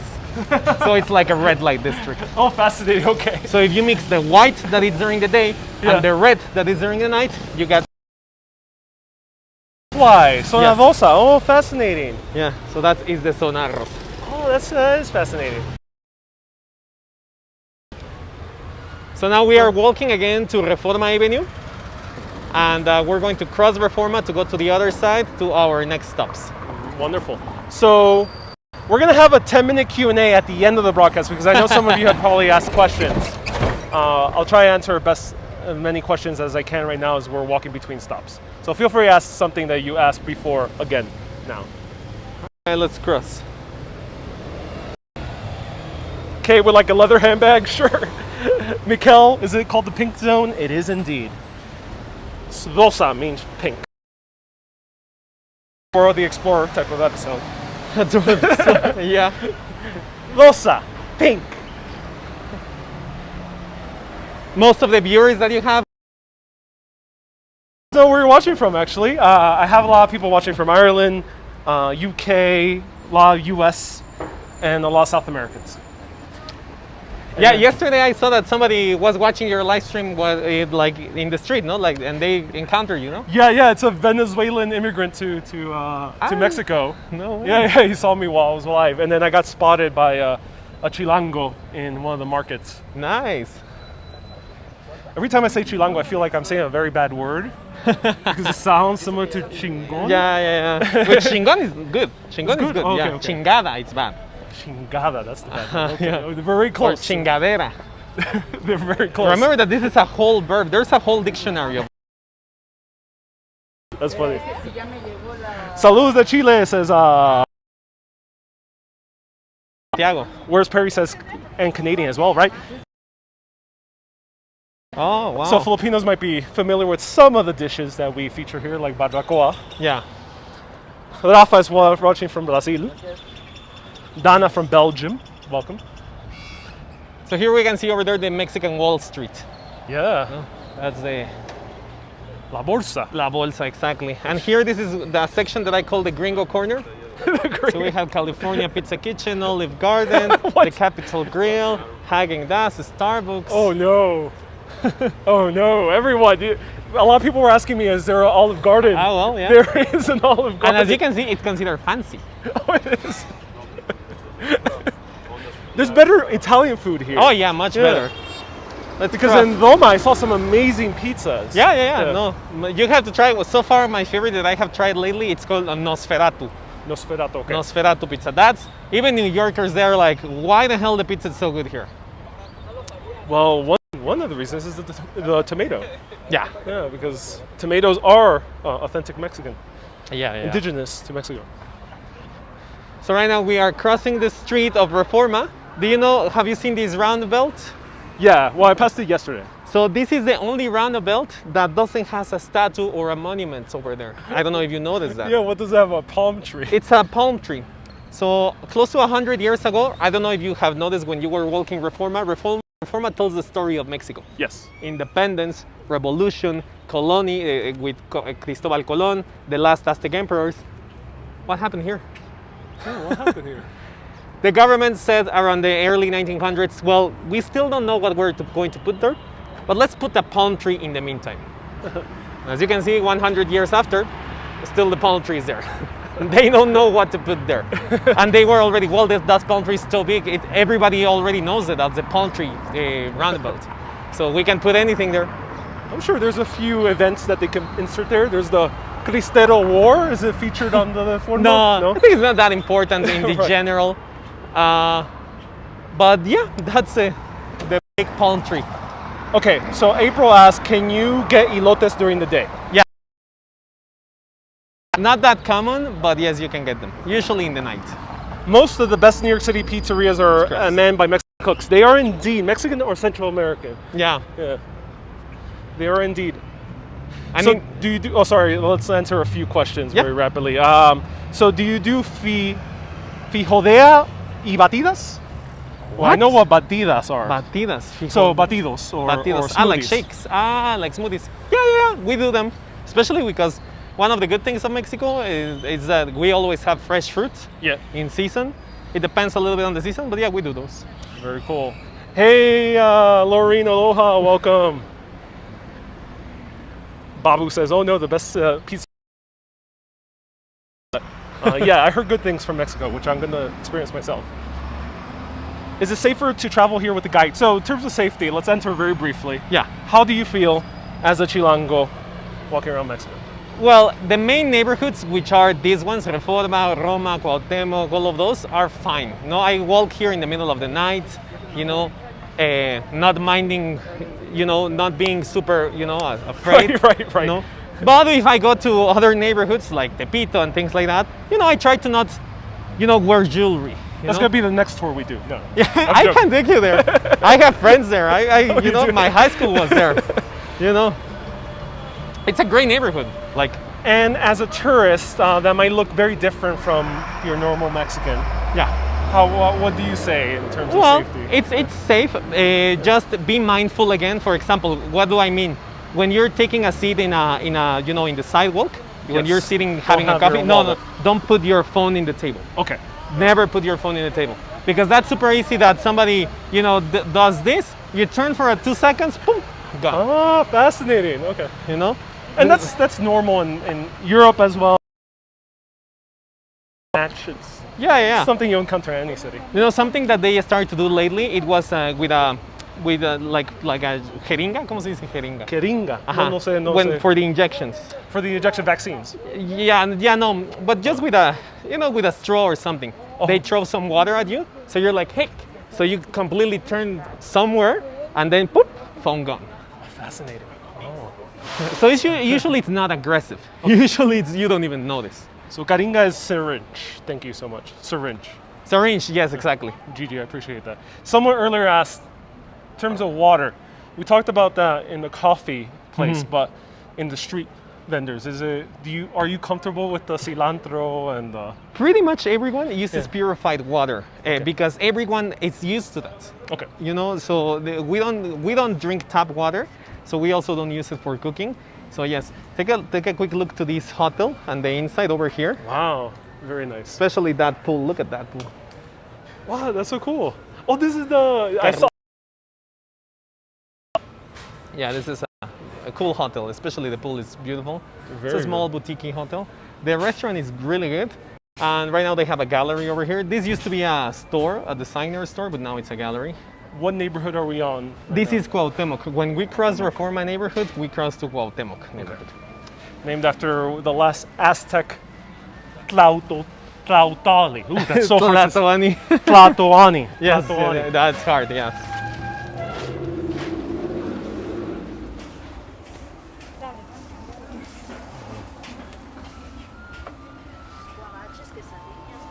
Well, we are still... Another stop that today is not here. It was here. It was the tamal, Oh, okay. but it's not here sadly. So we can keep walking. I know that you're starving, so sorry for that. Yes, I'm so hungry. But we still have other things. A lot of the viewers are starving because they're seeing us eat all the food. Yeah. CLP, Denet, gracias por el CLP, el chileno, pesos. Try the local lechon pibil. Ah, yes, that's also a good one. Yeah, cochinita pibil. And Chile shares its taste with 4 sopapillas Sopapillas. with Durango. What does that mean? That's a dish that... And I actually don't even know it that much. Take a look at this building. I love the art deco that you can see here. All in the ironwork, in the windows. Now this is a business, but traditionally this used to be, a vecindad. You know what the vecindades are? Residence. Like apartment buildings, but not up, with Right. a central courtyard, and many families lived here. But now they have turned a lot of them into businesses, Airbnbs. Oh, really? Yeah. Beautiful courtyard. Hard to focus, but it is a gorgeous courtyard. Ah, yeah. Yeah. So you can see this side, it's a restaurant. And take a look to the staircase over here inside. I love how it looks. You know, those stairs over there. Oh, They're nice. Super beautiful. The decoration. I love Art Deco. Art Deco is one of my favorite things. So this is considered Art Deco here in Mexico. Yeah. Okay. Yeah, Art I Deco can is from like the 20s, 30s here. Where there was a boom Yes. in the economy. Yeah. Yeah, these neighborhoods, the ones that are near Reforma Avenue, they have always been considered a little bit upscale. You know? I mean, if anyone wants to get a very good Mexico City in film, watch the movie Roma Yeah. on Netflix. It's actually like, I saw the movie and as I walk around, I You were see a like, lot of oh, I places, have yeah. seen, yeah. Commotion Exactly, happening. yes. I don't know if you, talking about the sounds, have you watched the movie Birdman? Yes, Do you like it? I love it. He's one of my great, favorite huh? directors as well. So there's a small cameo. The three amigos in Mexico, Mexican directors. Yes, exactly. Yeah. There's a small cameo for Chilangos over there. Yeah. I don't know if you remember the scene where the guy, he gets stalked outside of the theater, he's naked and he has to run over Times Square naked. That part, there's a noise that only Chilangos know, or Mexicans in general. Is it the? It's the tamales oaxaqueños. Okay. So that one is sounding over there in Times Square, which usually will not. Even when I was watching the movie in my house, I was like, tamales right now? Like, this is no time for tamales. They always run at night. And then I stopped the movie and I was like, oh no, it's in the movie. Oh, fascinating. It's super interesting that, obviously because the Mexican thing, he just put that small Easter egg there. Oh, I didn't realize that. Yeah, watch it again. Yeah. You can actually search that scene in YouTube. So for perspective, 3 years in a row, 3 Mexican directors won Best Director in the Yeah. Oscars. Alfonso Cuarón, who was raised here. Guillermo del Toro, which I don't think he's Chilango, right? I think this is not Chilango, I think it's from Guadalajara, I think. And then I always have trouble pronouncing the last one. Iñárritu. Iñárritu? Iñárritu. Iñárritu. Iñárritu. Yeah, that's a hard one. Yeah, those guys have bring back the cinema, the Mexican. I don't think he's Chilango. I think the only one is the first one. Yeah, Cuarón. Uh-huh. You know, maybe the magical realism that you know, brings to the movies, you know, most of them. Right. Yeah, they're great. These Mexican movies from like the 60s, 70s, because that was the golden age of Mexican movies. Oh, fascinating. Yeah. Take a look also of the architecture here, how it has been, you know, some building gets damaged, so the facade is old, but the building behind is a new construction, so they have to respect the old facades. But they build apartments usually on the behind. Is there a landmarks commission here in Mexico Yes, City? yeah. Yes, okay. Especially in the downtown, but also in other neighborhoods that are old. That's the noise that I was telling you. Yes. Yes.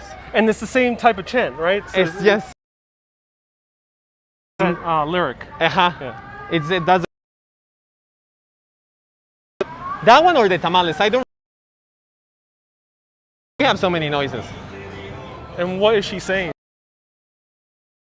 Used thing that you have in your house that you don't wanna, you don't need to use, like a laundry that you don't use. Sometimes you're like, where do I leave this? Well, you sell it to them, Oh, okay. and then and then they sell them as hipster furniture. Oh, that's funny. All right, over there in the corner, we're going to our next stop. Ooh, very cool. Then after, we're going to the market, tortilla factory, and another food. B. Griffiths has so many noises like New York City. It's as noisy as New York City, but different. There's different noises. Yeah, You get the guys playing the accordion. yeah. You get that lavadora, the lavadoras, and you get the people chanting with the tamales and all the other things. Yeah, let's cross. Yeah, that's one of the things that it's problematic. You know, when everybody was into the, you know, home office, the noises are. So here, this is our next stand. Also, we can get a juice, which I really recommend. Yeah. So- Are the juices made with filtered water as well? Actually, it's only juice. Oh, So it's just pure it's juice. pure juice. Okay, Yes. we're definitely gonna try that. My favorite one is called Anti-Flu. Yeah. So that one is orange, guava, pineapple, lime, and honey. Oh, nice. Sounds good? Yeah, that sounds good. Yeah. Okay, and here they do different corn snacks. So take a look over here. Buenas tardes. different corn snacks. So with corn that she's, handling the masa that we're going to see later on the tortilla factory, you can do all sort of things. And that's what a lot of the dishes, the Mexican food variety can be super big, because we change the form, the toppings, the fillings, we fry it, we boil it, and everything is made with corn, So we're people. Yeah, we As are. the Aztecs used to say. Exactly. So what I recommend is to get a Tlacoyo. Okay, let's go. Let me see what they have today. ¿Tlacoyitos de qué tiene? ¿Perdón? ¿Tlacoyitos? Son no, y de nada, ¿no? ¿Me puede dar uno, por favor? La bolsita, bueno. So it's going to be requesón. Requesón. Ajá. What does that mean? Requesón, it's cheese. So have you ever made cheese?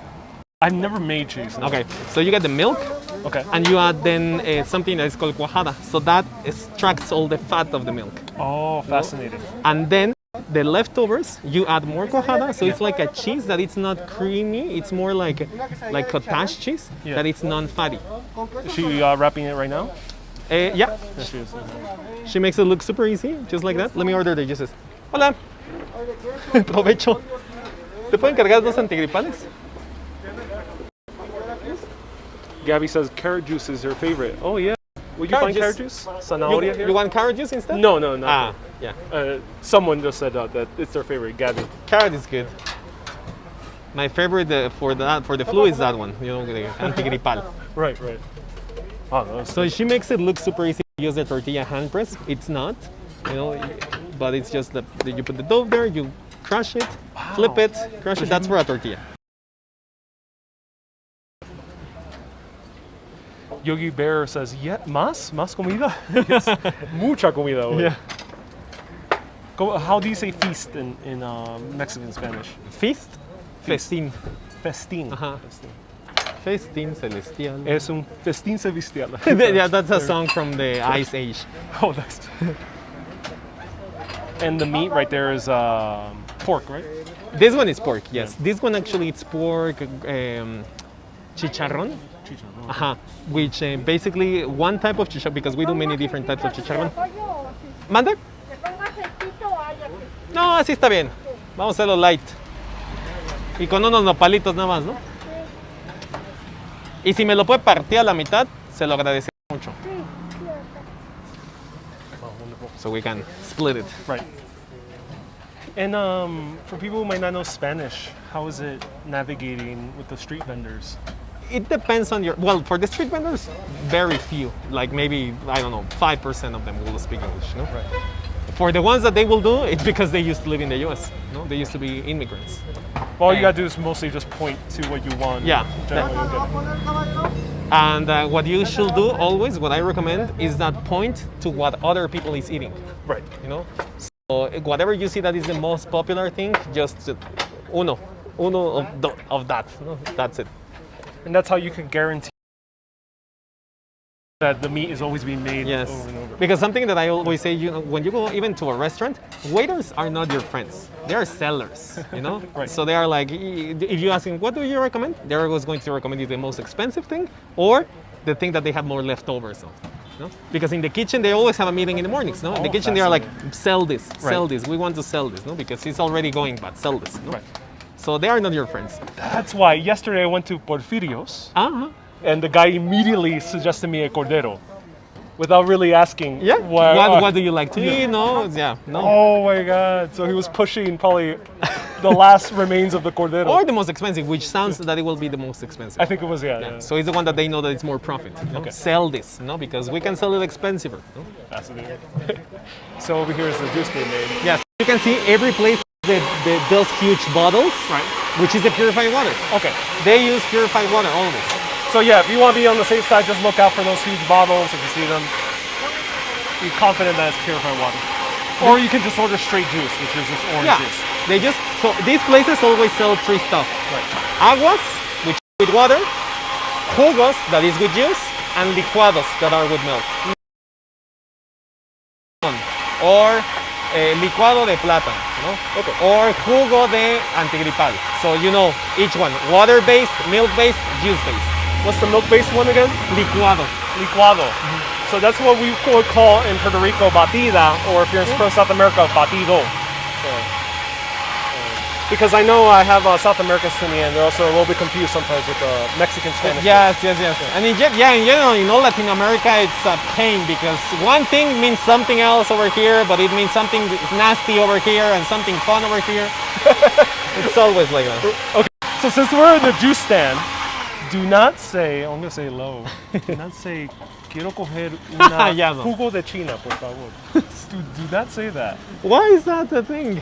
So, coger is Yeah, a bad that's word. that. But China doesn't mean a bad thing over here? No, but it doesn't mean anything. Like, Doesn't it mean doesn't okay. make sense. So in Puerto Rico it means orange juice, but in Colombia or Venezuela it means prostitute. Oh. Yes. Oh, wow. So luckily it doesn't mean that here. Yeah, no. Okay, good. It just doesn't make sense. China's orange juice. Here it means Chinese juice. Okay.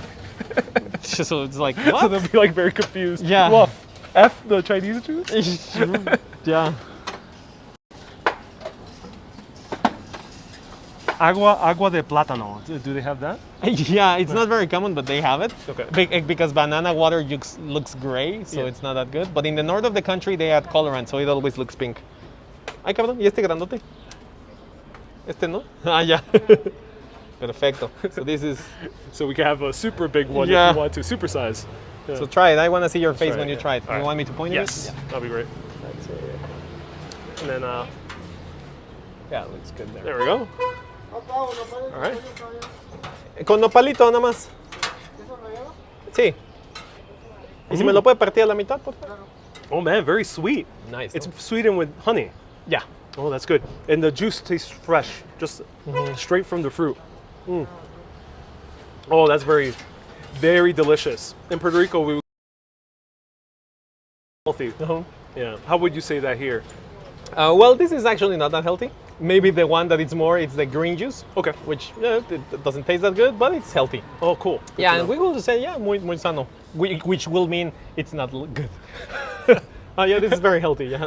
And what's the green juice? What's it called? The green juice has jugo verde, parsley, pineapple, cactus, celery, prickly pear, orange, or grapefruit. Oh my God, that actually does sound good to my It does taste sound buds, good. but Yeah, I mean, some people like it, some other ones don't. Not everyone has a good taste. Very, very good. Very good.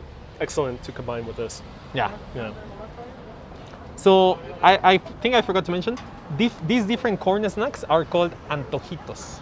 Okay. And What? taquitos. And that word, as a Puerto Rican, I never really heard. So what does that mean?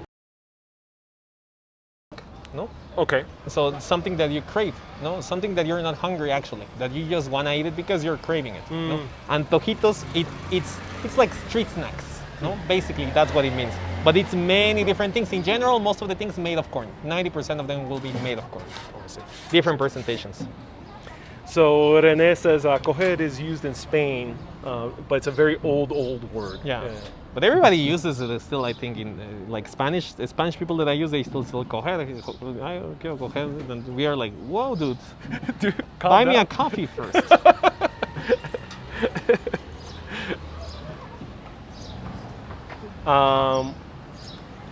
Why is that drink considered healthy? No, to me it tastes healthy, but as you mentioned, it probably is not the healthiest. Yeah, no. It's a lot of fruit blended, not much fiber, so. Right. Audio Slave says, muy bien guía. Muchas Okay, muy buen gracias. guía. Thank you so much, guys. Chris asked a great question. Do they use... Yeah, vosotros is very- also all, like, I mean, Right. Spain, in Spain they use it. Here we didn't use it. It's almost being like too formal if you use... Yeah, actually it's weird. You're like, what? Are you from like a movie or what? But in Puerto Rico, you do not say ustedes. Ustedes is for formal. It's for someone who's older than you. Okay. So you say tú. You say tú, yeah. Yeah, tú. I think in It's a bit Puerto Rican formal. Spanish is more to us. Right. That's yours. Oh, gracias. So that is your half of Tlacoyo, Tlacoyo, Tlacoyo. Remember that always when you hear TL, it means that it comes from Nahuatl. Right. And basically this is half, we each got half. some cactus in the top. You have tried cactus like tried this, no? many times, Has yeah. kind of a pickled, but it's not. It's the natural flavor of the cactus. The cactus is just grilled there. It's not fermented. It's not fermented. It's not pickled. It's nothing. Just Okay. a straight cactus to the grill. It has this acidity to it. Okay. Which is great for us. We love it. And then the cheese, as you mentioned, it's the stringy cheese. The one in the inside, it is the kind of a cottage cheese. Remember that it's non-fatty cheese. You take the fat out of the milk, Right. and then from that serum, you made more cheese. And in the top is just some panela cheese. Oh, cool. Two Awesome. cheeses. All right, let me put this Yeah, over here. here.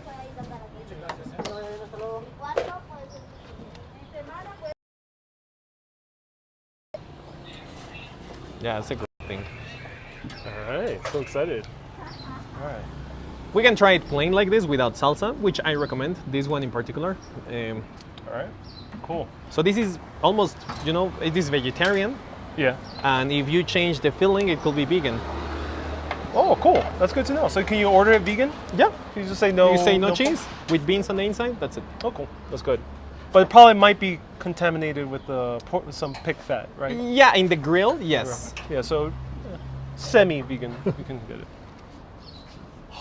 Hot. Wow, it's hot. Yeah, I can tell. I'm gonna try a little piece.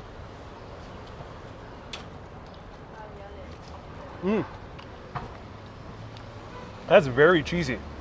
Very, very cheesy. And that tortilla is doughy in the center. Yeah. So it almost tastes like hard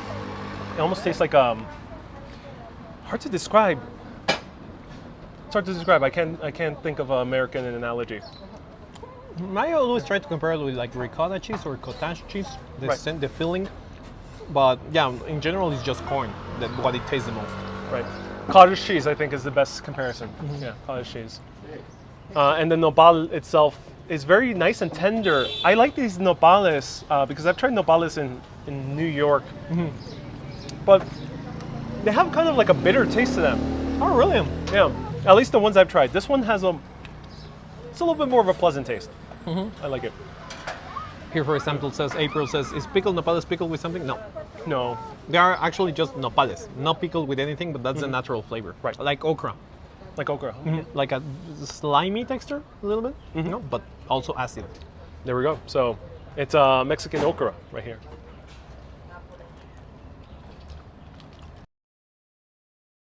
Do you know prickly pear? That is the fruit of the cactus. Yeah. When you see, obviously it has spines. Cactus also. So that thing by itself is telling me, don't get near me, Right. don't touch me. So why the hell we're like, oh yeah, let's eat this. Well, I mean, like coffee is poisonous to most animals. No, animals, that's why they don't drink coffee. Yeah. But this is very good. This almost tastes like a breakfast meal. Yeah, it is. Yeah. Okay. Corn snacks like this are considered usually for breakfast or brunch. Well, lunch-ish.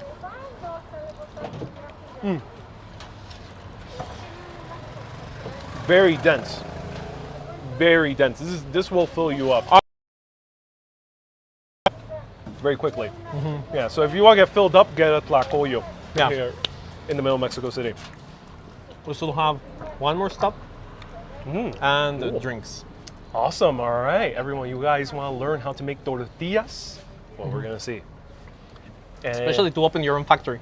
right. We're gonna open up a tortilleria. No. Let me just pay. ¿Cuánto debo del juguito? I'm gonna have another bite of this. ¿Qué comes?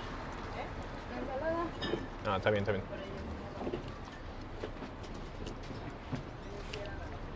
I love this juice. It was very good. Gracias. Let me just pay over here. ¿Cuánto debo del tlacoyito? All right, everyone. Hey, Luis, are you doing So the... Gracias, bien rico. Gracias. Luis, thank you so much for the Mexican 20 pesos, Over here. which is for people who wants to know the exchange rates, $1 is 20 pesos, yeah, so 20 Exactly. pesos is $1. Yeah. So what my trick is, if you're dealing with triple digits, take off a digit, divide by 2. You got dollars. Exactly, yeah. Which I mean, sometimes it's 18, sometimes it's 20, but Right. And he asked, are we going to Francisco y Madero? no, that's too far from here. And what's the deal with Francisco y Madero Street? It's the most populated walking street. So take a look to this place, Mr. Blancos. This is a very new hamburger place, but actually this is owned by an American. He brings the sliders here. Fascinating. Oh, so it's like a White Castle for Mexico. Yeah. Have you ever had White Castle? Have you been to America? I have been twice to New York, once to Montana. Okay. Montana? Yeah. Why Montana? It's beautiful. Fascinating. I love mountains. I wanted to go to a place where there was no other Mexican. Yeah, you probably did not find that many. No. But I found Mexican food. Terribly made, but I found Mexican food. Not by Mexicans. No, of course not. Let's take a quick look over here because we are going inside this market. Wow. It's good, no? Very good, yeah. All right, guys. So now we are seeing this market. Markets like this one, they are called mercados. Okay. We have close to 300 in Mexico City. Wow. It's Streets, the street vendors. No? Do you know the word tianguis? No. Tianguis is the indigenous Nahuatl word for street market. Tianguistli. That was how in the indigenous times it was made, and when we didn't have even currency, exchange. I have chickens, you have a pig, I need those. I have chiles, you have beans, I need those. And then for a while it was used as a currency, cacao beans. Oh, I see. Cacao beans. Okay. The street markets were like that till the 1900s. That's why the Aztecs were confused that the Spanish were so obsessed with gold. Gold, yeah, exactly. They found it weird, yeah. So anyway, around the 1920s, the government said, all right, we need now a formal place for commerce, because in the streets, if it rains, the commerce can be happening. If it's too sunny, the things spoil. So we need almost 300 markets in Mexico City only. Oh, fascinating. Government-sanctioned markets. Yes. Yeah. So these are owned by the government. In Mexico City, talking about markets, we have some unique ones. We have the market called Central de Abastos, which 2 years ago was named the biggest market in the world. Bigger than anyone in France, in India, in Africa. It's the biggest market in the world. 300 acres of commerce. It's like a Vatican. It's like a city within a city. Oh, that's crazy. It's a small city over there. It's crazy. Like, I would love to take you there because it's an amazing. Where is that? Is that in Mexico City? That's in Mexico City in a sketchy neighborhood, but it's amazing. All right. Let us know if you want to team up Thumbs with up. Ubish again. Yeah. Anyway, so this is the market from here. Talking about the other ones unique, the witchcraft market that I was telling you. Sonora. Yes. Oh, I really want to check that out. Let's go. The 24-hour flowers market, Jamaica, Okay. which is amazing to go on during the day of the dead season. And the San Juan market, which is the exotic meats market. That's the only market in Mexico where you can find lion meat, tiger meat, kangaroo, all of that. Lion meat. Lion meat, literally. Okay. Yeah. All right. I That's saw how they bring the paw of the lion and butcher it. Wow. Okay. That's crazy. And what else? Yeah, pretty much those. This is the market from the neighborhood, super small, but this is our Walmarts. This is where you get your haircut, you buy clothing, you get oranges, you get your Right. flowers. Common market. I mean, Walmart's trying to replace these guys, so Yeah. it's good. It's good to come here and give them business. Exactly. So we are going inside. Where can I throw this away? before- Actually, because- inside the I want to have market. my hand. Can you? Yeah, can help you. Thank you so much. Yeah, left All right. mine, right yours. All right. Left mine, right yours. Kids, you're going to see that right now because of COVID. There's like a small check. You put some hand sanitizer. That's why they have the wet rags there. Yeah. I was wondering what that is. Sí, gracias. Buenas. Gracias. Fresh veggies over here. You can see whatever it's on season. So we have a few chayotes, cucumbers, lettuces, plantains. Oh, plantains. Cool. Yeah, we love plantains. Really? Love them. I don't see it too much in the dishes. No, because it's more for dessert. Oh, fascinating. Yeah, we fry them when they are very ripe. We Okay. put cream and sugar. The most amazing thing that you Oh, can cool. find. Yeah. Poblano peppers. Yeah, other stuff. So let's. This is what peppers used in a lot of the cuisine we've been eating. Yeah. Especially in the spices, right? Yeah. Can you point out other things that we've seen in our food today? Tomatoes, of course. Tomatoes, avocados, Avocados. key limes, different types of mangoes. Right now it's mango season, guys. Oh, cool. I think Mangoes. Mexico has the best mangoes after India. Nice. India is amazing mangoes. Apples, where do you think those apples come from? I mean, would they be from New York, Washington. Washington, And states? yeah. Oh, fascinating. Washington and New York also. So US. Papayas, huge papayas. Lots of papaya juice here. As Yes, I love it. It's super good. And that's amazing. Meat. ¿Cómo andan?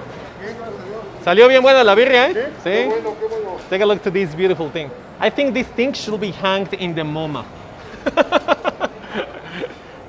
Yeah, you're right. Is this chicharrón? Chicharrón, yeah. Oh, wow, we're gonna eat some chicharrón. Amazing. Ahí te dejé juguito, perdón. Yeah, so this is the pork skin, fried. Pork skin, Fat yeah. fried with fat, the best thing.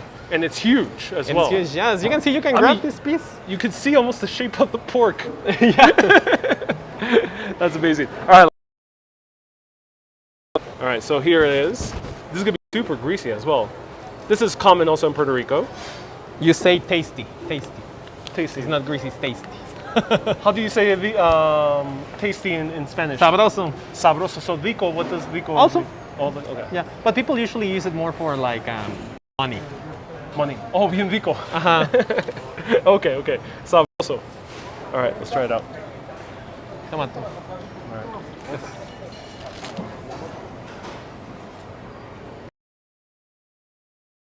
Crunchy, very fluffy as well. Yeah. Because it's a thick pork skin as well. So it's crunchy and fluffy, and not so greasy like the Puerto Rican type of chicharrón. The Puerto Rican chicharrones are formed like chips, and they get very, very greasy. Yeah, like cheap, like small ones, no? Like Yes. Interesting. And then when you touch them, your hand is filled with grease. I wonder what will be the difference in the process, because for us, first we dry the meat, the skin. We cut it super thin, hang it, like if you're drying your clothes. And then after it's dry, fry it. I think Puerto Rico or DR, what's the difference in the preparation? Because this is nowhere near as greasy as the ones over there. Yeah, very good. Good pork taste as well. Oh, that's very good. Thank you. Yeah. Right. Mañana vengo por más carnita. Claro que sí. Muchas gracias. Gracias. Nos vemos. Está bien, está bien. Gracias.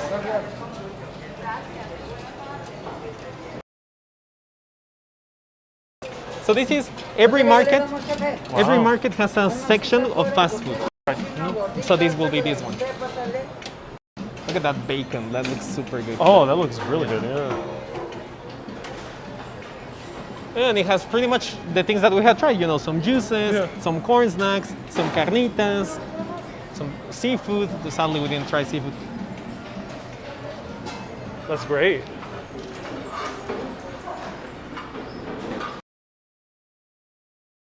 This one in particular is never that full. Because it's not that busy. Okay. But Nice. yeah. Mangoes, those mangoes are amazing. Is produce affordable? Yeah, for us, yes. Okay. Especially when you come to the markets. Okay. That's very Sometimes Walmart and things like that has better prices. Better in the markets. In Walmart, you will buy other stuff. No? nice. Here we have aguacates probably made nearby or produced nearby. Yes. But we are going to another one. Wow, nice. All right, hopefully the service back. Time to get another data card. We will, yeah. Because that always happened to me. When I went inside, I was like, oh my God. Yeah, it's because these buildings are very like metallic, strong buildings Yeah. that they built. I All right, wa- we're back. I wanted to do like Airbnb tours and apartment tours and things like that. And I was like always Wi-Fi, data, logged out. So Stella says Walmart has better prices, LOL. It's actually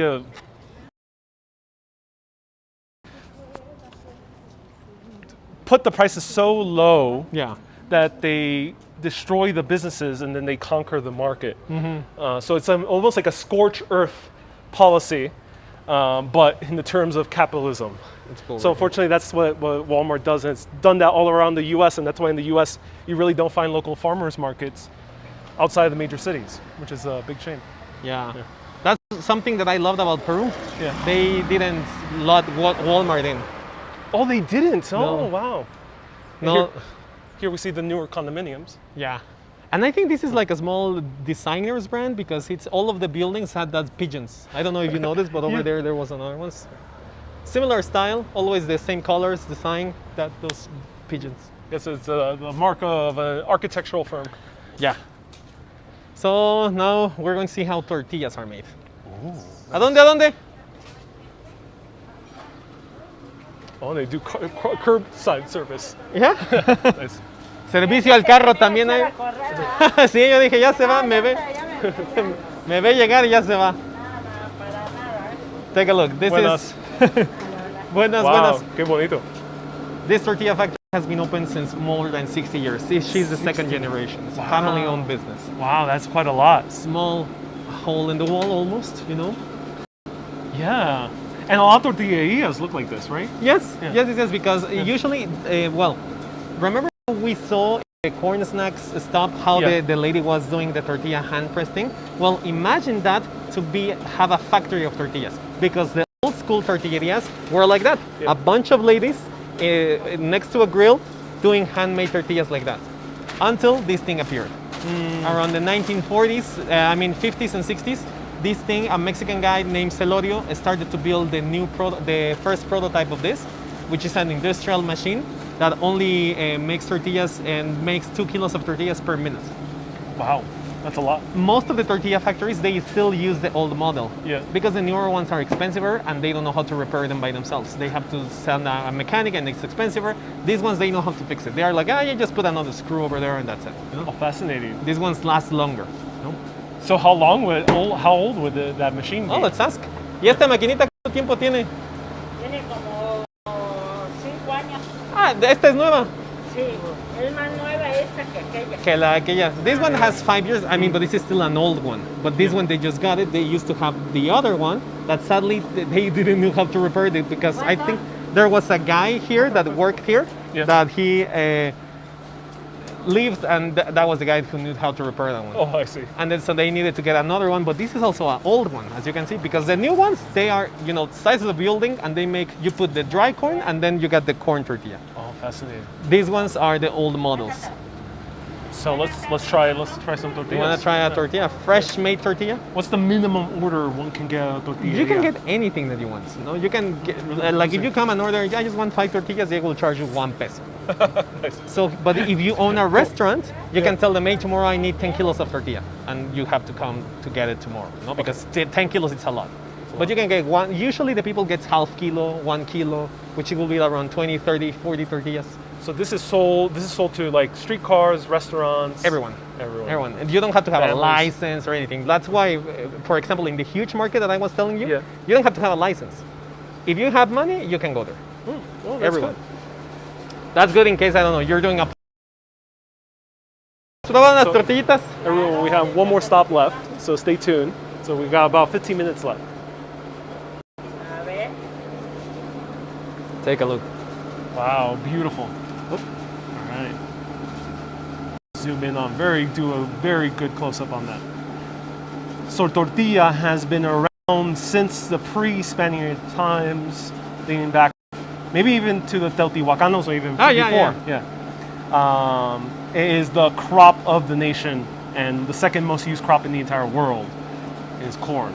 Do you know that tortillas have an upside and a downside? Oh, they do. Yeah. This is upside, a thin skin. The very thin skin. Thicker skin is downside. Oh, fascinating. How can you tell from the outside? Or you have to rip it It's open? kind of folded a little bit on the inside. And you recognize a Mexican when we grab a tortilla and we do this. And what's that? It's folding the tortilla. This is To try it. Okay, cool. Let me grab one. Grab it. Awesome. Let's see if you can fold it like a Alright. Mexican. Let's do it. Oh, this is weird. How do you do this? Well, I'll do it manually. Vamos a tener que enseñar, ¿verdad? Sí. Todavía no sé cómo hacerlo. Here we go. It reminds me of a flauta. yeah, this is... Así, súper Let bien. me get my juice. ¿Cuántas? Oh. I love the tortillas because You could really get that corn taste from it. The thing is, unfortunately, with the U.S., corn is a monocrop. So corn is grown in gigantic fields and all the same type. It's all that same very bright yellow corn. And here in Mexico, at least some places have the custom of growing the corn with squash and beans all together. And that was the key to the success of the indigenous tribes before the Spaniards came over here. So yeah, you can taste the corn with this. It's very good. It's very fluffy as well. Great food. Wow, amazing.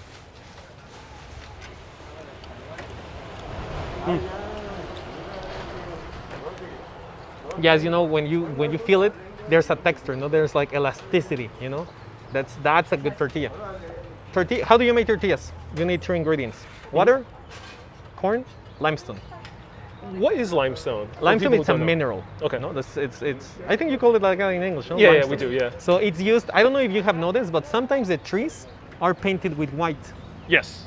That's limestone. Oh, I see. Why is it like that? To prevent plagues. Are you eating the limestone? We in are the tortilla? eating the limestone, but it's not the same limestone. That is called live limestone. This one is. Basically, the difference is you just put water, boil it down, and then the remainings, that's what you use over here. Fascinating, because I thought the only rock we ate was salt, but limestone is another No, one. and here we eat other ones. We eat ashes. We eat, well, why do we do this process? Yeah. Limestone, this is when you cook corn with limestone, it's a process called nixtamalización that basically you mineralize the corn. Yes. No? So that's where we get our calcium, because we didn't have cows, we didn't have cheese, we didn't have anything like that. Right. So that's what we call calcium. And like when you do that, all the nutrients of the corn goes to your body. If you don't nixtamalize your corn, the corn passes through your body and you don't get nutrients. They got corn from Mexico to Africa and over there fed it to the slaves, and they were lacking of calcium in their diet. Basically what happens to your body is that you grow a very big belly. It's a disease, I don't remember the name, but that's when you don't treat corn like this. So you also get a yellowing of the skin. Uh-huh. And sometimes you get sores if it's very bad. Yes. Yeah. So we still don't know how they discovered this. You know? The only thing is observation, testing, or UFOs, aliens. That's the only The logical ancient alien explainings. theory, yeah. It was Quetzalcoatl who taught us how to. Yeah. Let me just pay for this. For anyone who doesn't know, Quetzalcoatl is of course an alien. Of course. Aquí le dejo muchas gracias. Quetzalcoatl referring to. A ver si ya nos vemos más seguido. Quetzalcoatl is the guy, in terms of Mexican myth or pre-indigenous myth, Quetzalcoatl was the god who provided humans with corn. And hence, for the ancient Aztecs and before, they called people corn, like made out of corn. So it's very interesting. Yeah.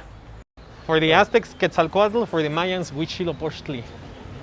Huitzilopochtli is the god of war. Yeah. So they had a different origin story in Mayan? No. The story is, I think, very similar, but it's just how they compare it, no? Okay. Because Quetzalcoatl is Kukulkan. Yes. Sorry, I was making a big mistake there. Yeah, Huitzilopochtli is Aztec. Careful. Well, Yeah. well. Next, Okay, cool. basket tacos. Yes. Can't wait for this. This is the last food. Yeah, this is the last food. Nice. Are you okay with that? I'm okay. Okay. I was hoping for like 2 more hours of food, but it's all right. You know, I have done a few times full day tours of eating. People think that they can handle it. They can't. Right. No, it's only after 5 hours they're like, all right, I think, yeah. That's funny. Basket tacos. This is literally tacos in a basket. Right? And how do you say in Spanish? Tacos de canasta. Right? Basket tacos. Buenas. ¿Todavía tiene de adobo de canasta? ¿Sí? ¿Me puede dar 2?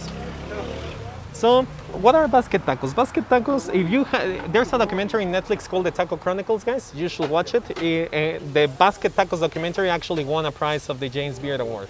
Oh, fascinating. James Beard, I think, yeah. Especially because it's diversity and street food in one. Because the one of the main characters of that episode is this character called Lady Tacos de Canasta, which is this character in Mexico. In Oaxaca, we have the 3rd gender already since many years ago. That is called mushe. And she's a mushe that sells basket tacos in the city. You should watch that documentary.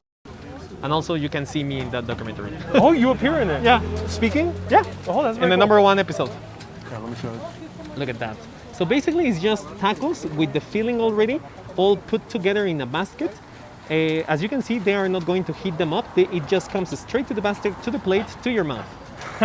Because they're stuffed. Because they are stuffed and they're already warm. Like when you make this, you cover them with lard, with pork lard that it's kind of all boiling. So they stay warm for a huge part of the day. Lorraine says, I'd like to go on a street food tour. Yes, contact Ubish. Yeah. Yeah. That looks great. It also looks very greasy as well. Yeah, this is not for the diet. Light street food tour. No, it's not. Though you can find vegan versions of some of these dishes that we're seeing. Not the canasta, but the other tacos. Yeah, I have seen like vegan tamales, Yeah. which I was like, what? They were okay. All right, let's try this out. I'm gonna grab it with the. I have white peas also. Eh? Oh, okay, cool. All right, there we go. Cheers. Yeah.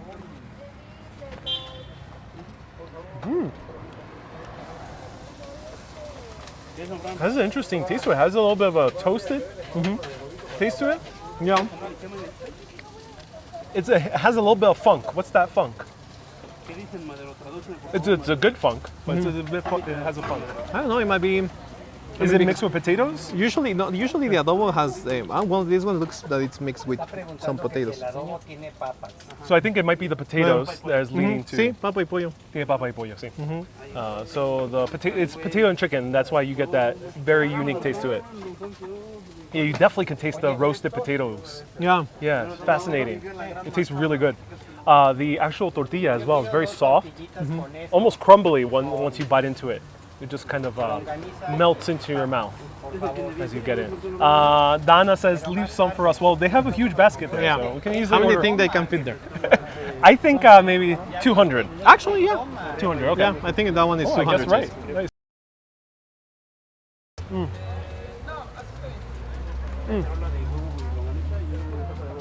But you're filming for what? No, this is Just live. to keep Live. Yeah. Yeah, I explore cities around the world. memories. Memories, right?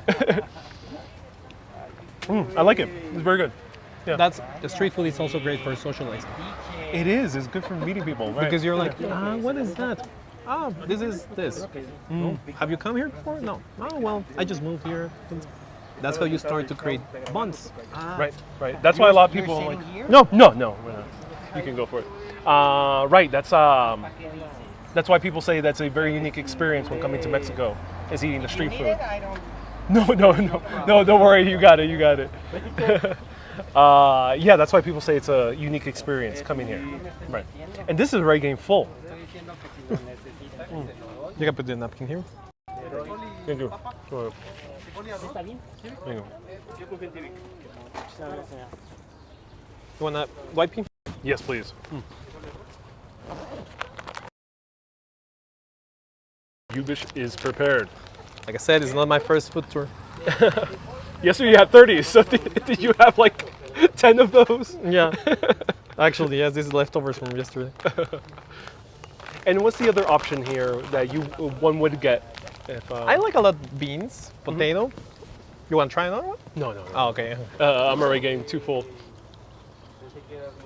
Love the street food. So it's basically a Mexican potato knish. Yeah, you could think of it as a knish.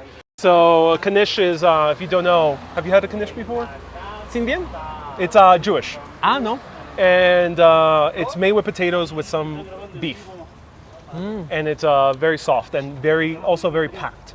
Okay. So it tastes like a small, thin knish. Yeah. That's the similar taste to it. Interesting. Let me just pay. Yeah. ¿Cuánto debo de dos taquitos? Te estoy preguntando, nada más. No puedo.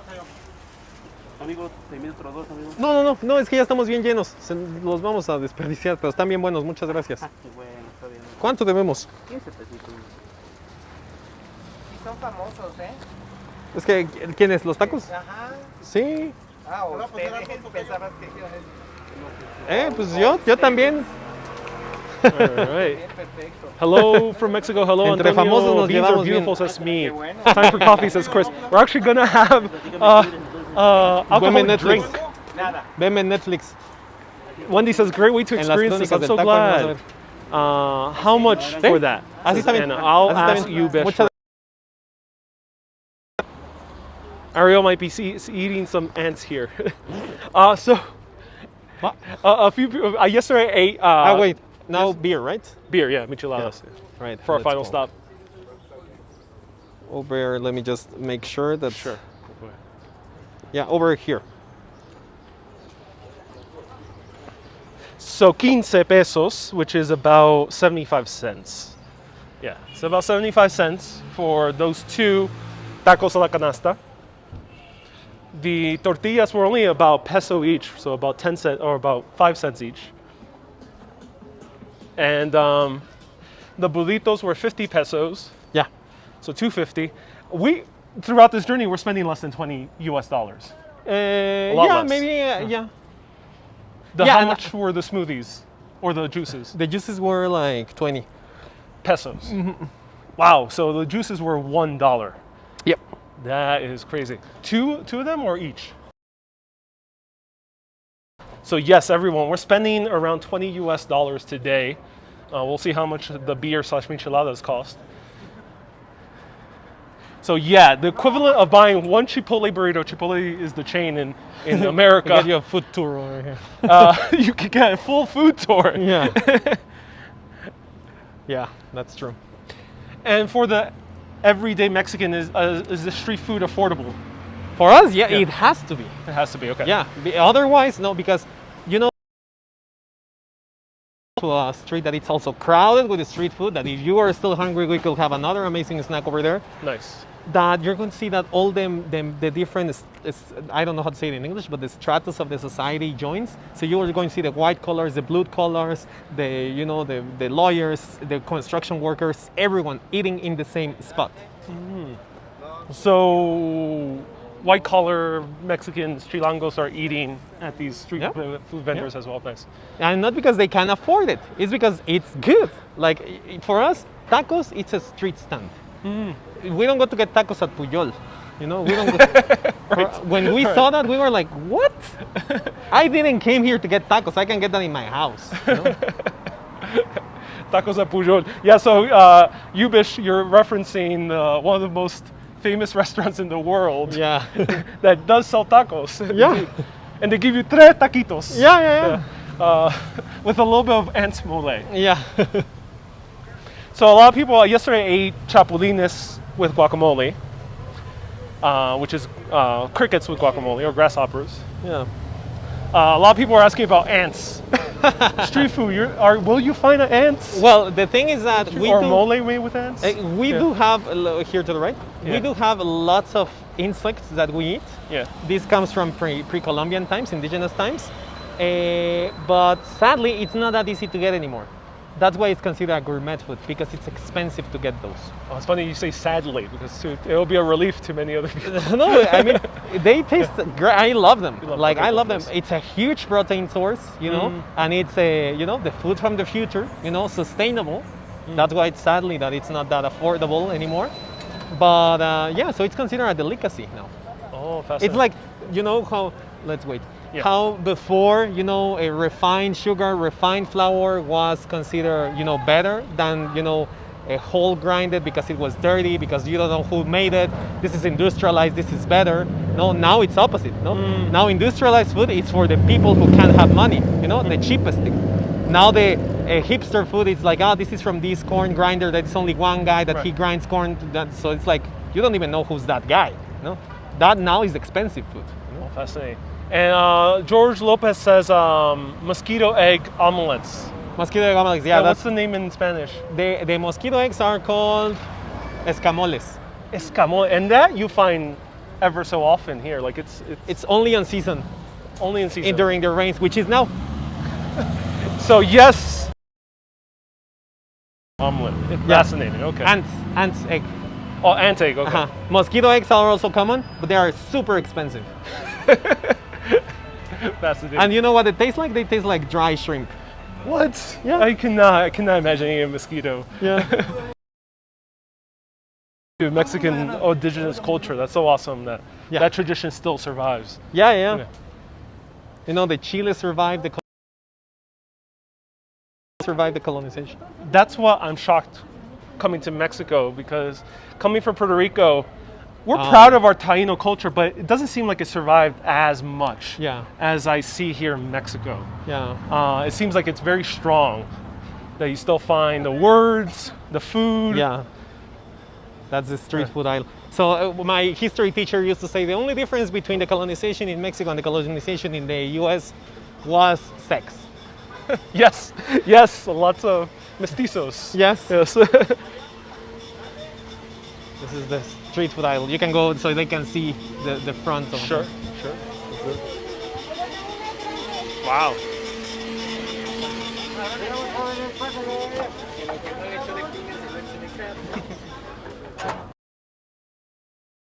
Ooh, what is that? Cemitas, this is actually. Buenas. ¿Cómo andan? These are Bien, bien, Cemitas. acá andamos dando tour. Cemitas, they are amazing. This is basically a sandwich. This was actually the one that I told you. If you still have room, we can try one of these. It's amazing. Let's try it. Is this one good? It's great. Let's try one. Let's try Yeah? one. Because Okay. I think it'll be worth it to show. ¿Te puedo pedir, todavía tienes de pavo con milanesa? Una. So Cemitas, it's traditionally from Puebla. Even here. And this you can find in New York. Because I there's have a heard lot of that. But it's more in the Mexican neighborhoods. It's Oh, not okay. yet common. Yeah. So Cemitas, actually it's the name of the bread. Okay. That's what it's called, Cemita. And then this is what we do the filling with Cemita. Traditionally, the Cemita is just stuffed with cheese. Cheese and avocado and chipotle chile. Okay. But in this place, they try to do some other versions, a little bit more, modern, original, like with milanesa, the fried breaded beef steak, smoked turkey leg. This is cured pork ham. Usually this is another type of pork ham. So this is pork leg, pork ham, and this one is, I think it's turkey. Wow, that's amazing. Oh wow. So huge. And what's being popped over here next to us? Yeah, all noisy, no? Yeah. But something is being popped. Is it a bottle? Yeah, a bottle, I think. Yeah. That's funny. Wow, that's so cool. And then the other street food is the Dorito bag, right? What is it called? Dorilocos? Dorilocos. Yeah. Do you like those? No, I don't think I would like those personally. Do you like them? No. No. I Because don't they're like like them. super sweet, right? It's a mixture of, it has cucumber, carrot, but also lime juice, gummy bears, peanuts. It's weird. I don't know who invented that. But yeah, it got popular also. Right. It just seemed like, what leftovers we have?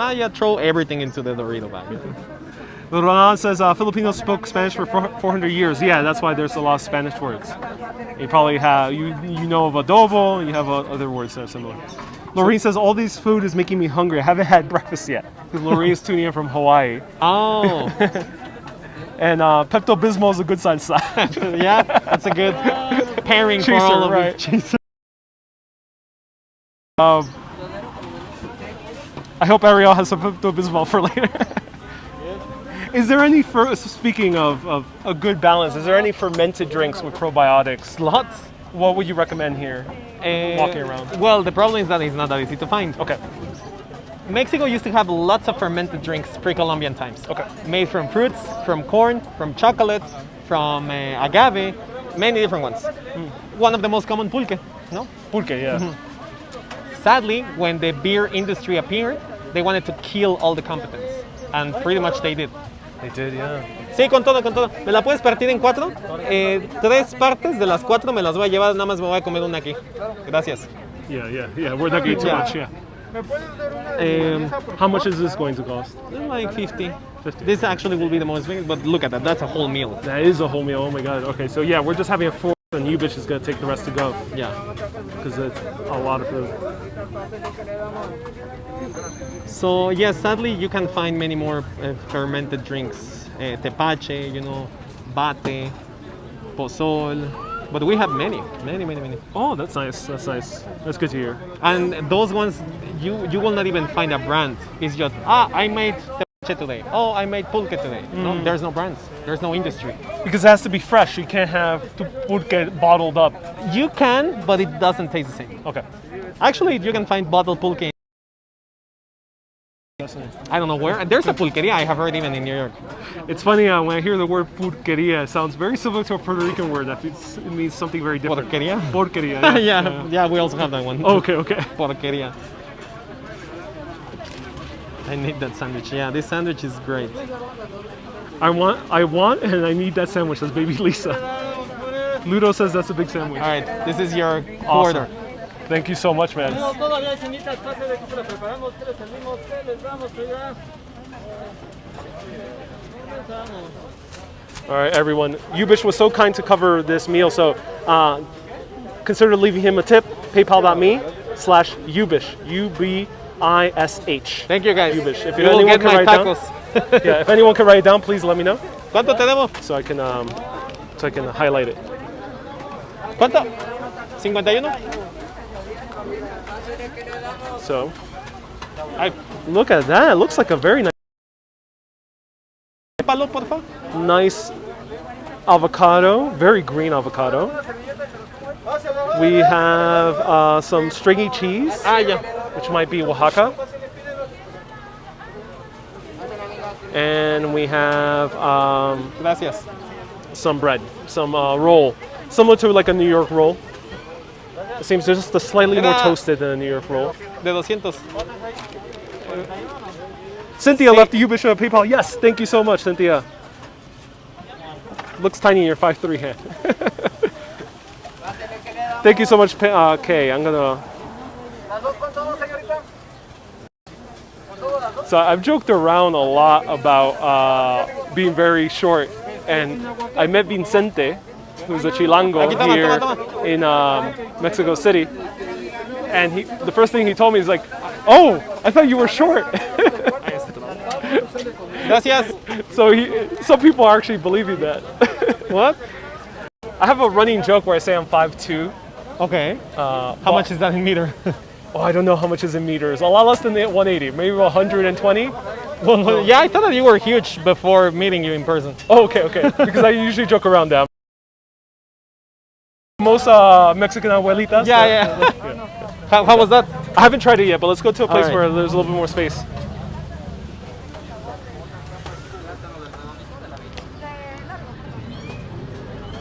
What's up, man? Soon.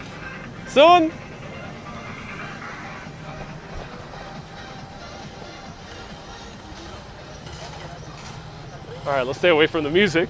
Oh, yeah. All right, before you try Cool. that, you have to try something here. All right, cool. So this is inside of that. Okay. All right? This is a leaf. Oh, fascinating. Yeah. What leaf is this? Try it. Okay. So I'm gonna grab this, grab one, and then you grab the camera. I'm gonna try a leaf first. I hope it's not Salvia divinorum, which is common in northern Mexico. No. Do you know what salvia is? I think that it is. Yeah. It's an hallucinogenous one. Yeah, it's a hallucinogenic. Yeah, it looks similar, that's the thing.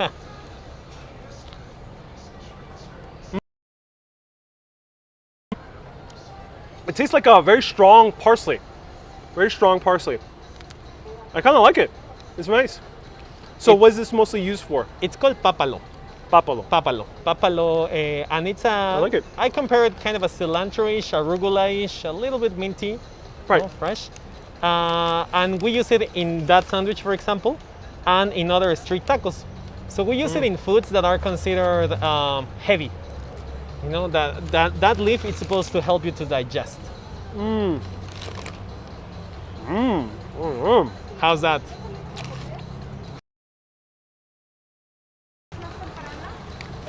Wow. I love all the different variety of textures here. It's a really full sandwich. Yeah. It is delicious. I love the turkey is very soft, very tender. Turkey being one of the other indigenous animals. Yeah. Probably one of the only domesticatable animals in Aztec culture Yeah. because they didn't have access to llamas. So it was literally the only one. So probably a lot of turkey in cuisine, Asian Aztec cuisine, right?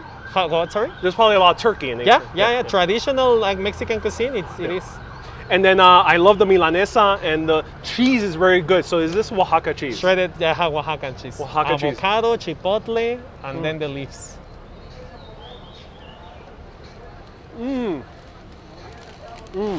I knew that you were going to like this. Wow. The leaf definitely adds some quality to it. And you definitely need it for digestion, I think. Yeah. So this almost tastes like an Italian hero, like that you would find in New York.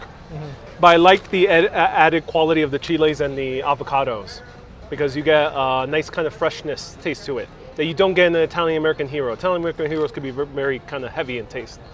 So very good, Cemita. Highly recommend it. Yeah. All right, for our final stop. That was our fake final stop. Yeah, fake final stop. No cows, so we didn't see too much beef walking around except for the birria. Yeah. But we use it a lot. Japanese food, my friend. Are you sure he isn't going to start hallucinating? Let's see. So I'm making a reference to Salvia divinorum, and that is a hallucinogenic drug from the indigenous tribes of northern Mexico, more in the forested region. So I'm not sure what's the forested region called. I have no idea. Is one of the strongest. You completely lose all connection to reality. Wow. You feel literally transported somewhere else, and you might even be someone else or something else. You have tried it. I have not tried it, but That was a very detailed description. I have done my significant research on it. Okay. Not first-hand research. I attempted to try it once, but in America they don't have real salvia. So I tried it. You can find it Mexico. sometimes. It's not that common because that's mostly Peruvian. it's from the Amazon. So you have to. There will be, the shamans sometimes travel. Yes. So they make a pop-up. Ayahuasca pop-up. Yeah, exactly. In Mexico. Dana says, great to talk about that. Yeah, I mean, you can find videos on it. Vice has done a lot of videos about Mexican drug culture. But that's not really what Urbanist covers, unless if it's legal. Yeah. So, speaking of which, is there any legal psychoactive drugs here that people consume, aside from coffee or tea? Any leaves or any teas or anything like that?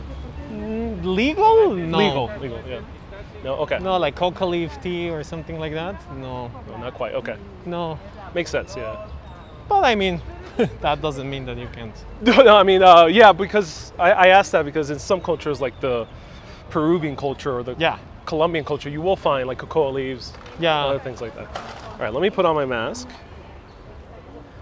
Can you hold the camera for a bit? Thank you. And there's very little trash receptacles. Yeah, it's annoying, but it's it's cool. like, and it's not for terrorism. It's just because that's how it is. So there was never a moment where people would put Never. Yeah. No, never. It's just annoying. Okay. But everybody carries their garbage. Most of the people. Are you going to play Don Juan? Wait, What's that? are you going to pay Don Spanish folktale? Yeah. I'm not sure that's related to Mexico. Yeah. I'm not sure. No, I don't think Don Juan is related to Mexico. The only folk hero is Pancho Villa. Yeah. Pancho Villa, sorry, I pronounced that very Argentinian. Visha. Is there any folk legends here in Mexico City? Yeah, I'm not very good with those, honestly, but there are. I mean, the most common is La Llorona. And who is La Llorona? La Llorona is this woman. It has many different versions, actually. No, Right. so you can find like a pre-Columbian version, but also more colonial times version. But it's always a woman. The two elements that are And she's always crying. yeah, the two elements that are together is that she's crying, she's a woman, and she's next to water. Oh, fascinating. Okay. Yeah. Let's see. That will be our last stop. Buenas. Can we take it to go? No, you can drink in the streets. Because there's a lot of music. Let's stay away from the music. Yeah, let's see. Well, there's another place where we can get check it out. micheladas, and they don't have music usually. Okay, let's check it out. It's actually one of my favorite places. Gotta take a music.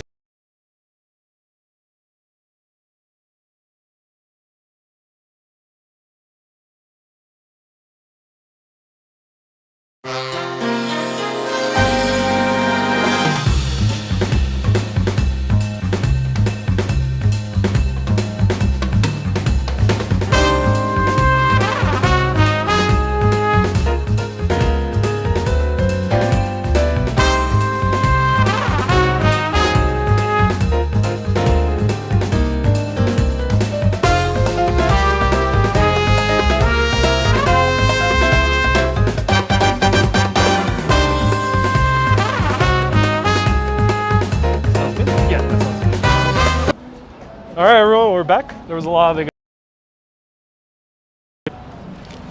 So yes, La Llorona is this character that the pre-Columbian times legend is that it was this kind of a oracle that lived with the Aztecs, and she was the one saying, "Hey, I feel that something very bad is coming," meaning of the conquest, no? So she was like, "I'm having these dreams about, my child's getting murdered, and this is not good." fascinating. And then when she was having those very, very vivid dreams, we know that some some blonde people, we don't know where are they from, they arrived to the coast of Veracruz. So we are receiving them, we are welcoming here in the city. And she was like, yeah, you can't do that. This is a very bad thing, no? Basically, it was her crying because of the murder of her Aztec children, no? Of the Aztec people.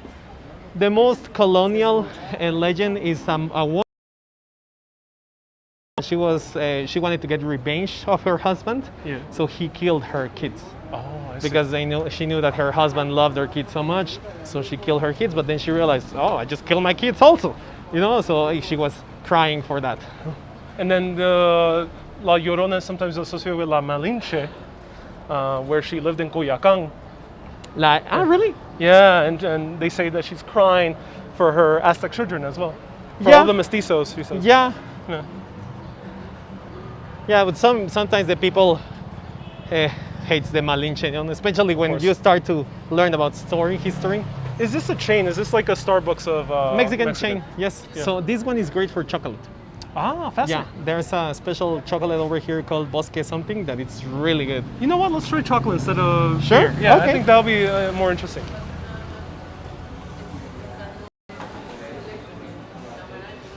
We have to wait, I Interesting. think. Hola. So you want to try the one that I told you? Yes. Okay. Vamos a pedir dos, ¿cómo se llama? Bosque, ¿qué? Madera, dulce madera. Dos de esos chicos.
Okay, everyone, we're back.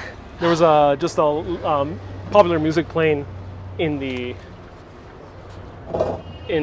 coffee shop. So this is our final stop. We're nearing at 3 hours, which is quite a bit. We can do it like this. Then we can move a little Yeah, bit. let's do that. Wait. It's stable? Yeah, it is. It's. I'm not sure how stable it is. That's a good question. I haven't tested the limits. But luckily, it's now a windy day. Yeah. All right, that was quite a walk, and that was quite a awesome experience.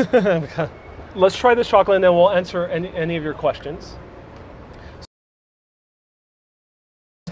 Coffee. So let me show it to you.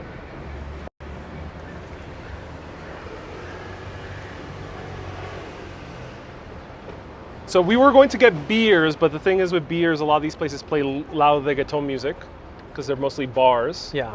But look at this. I think this is a good alternative. Look at this. Look at this creamy chocolate. Oh my God. And this is made with water. You can get it with water, milk, or vegetable milk, which is usually almond milk here in Mexico City, or soy milk. That's usually the 2 options that they have. Yeah. I'm a little bit bummed that they don't have coconut milk in most of these places. Sometimes you have to ask because they know that the most common is almond. The people likes more almond because sometimes coconut changes a lot the flavor. Yeah. That's why they don't like it that much. But also you can get oatmeal. Oatmeal is my favorite because it's pretty plain, just brings creaminess. Wow. Oh man, that is real chocolate. That's not like a powdered chocolate. Yeah, no. With or some chocolate syrup. Chocolate. It has a dark chocolate taste to it as well. And I got mine with 2 shots of espresso, and you just got yours just with water. Yeah, coffee makes me crazy. And this is so does this well, if it makes you crazy, that's great for tepito. So just drink a few shots and then you'll go mad. Is this made with sugar? It usually has sugar, yes. Okay. But this is like 80-20, no? 20% sugar. And also some spices over there, that's what you feel. That's, so some cinnamon. Cinnamon, clove, allspice. Old Spice, okay. That's fascinating.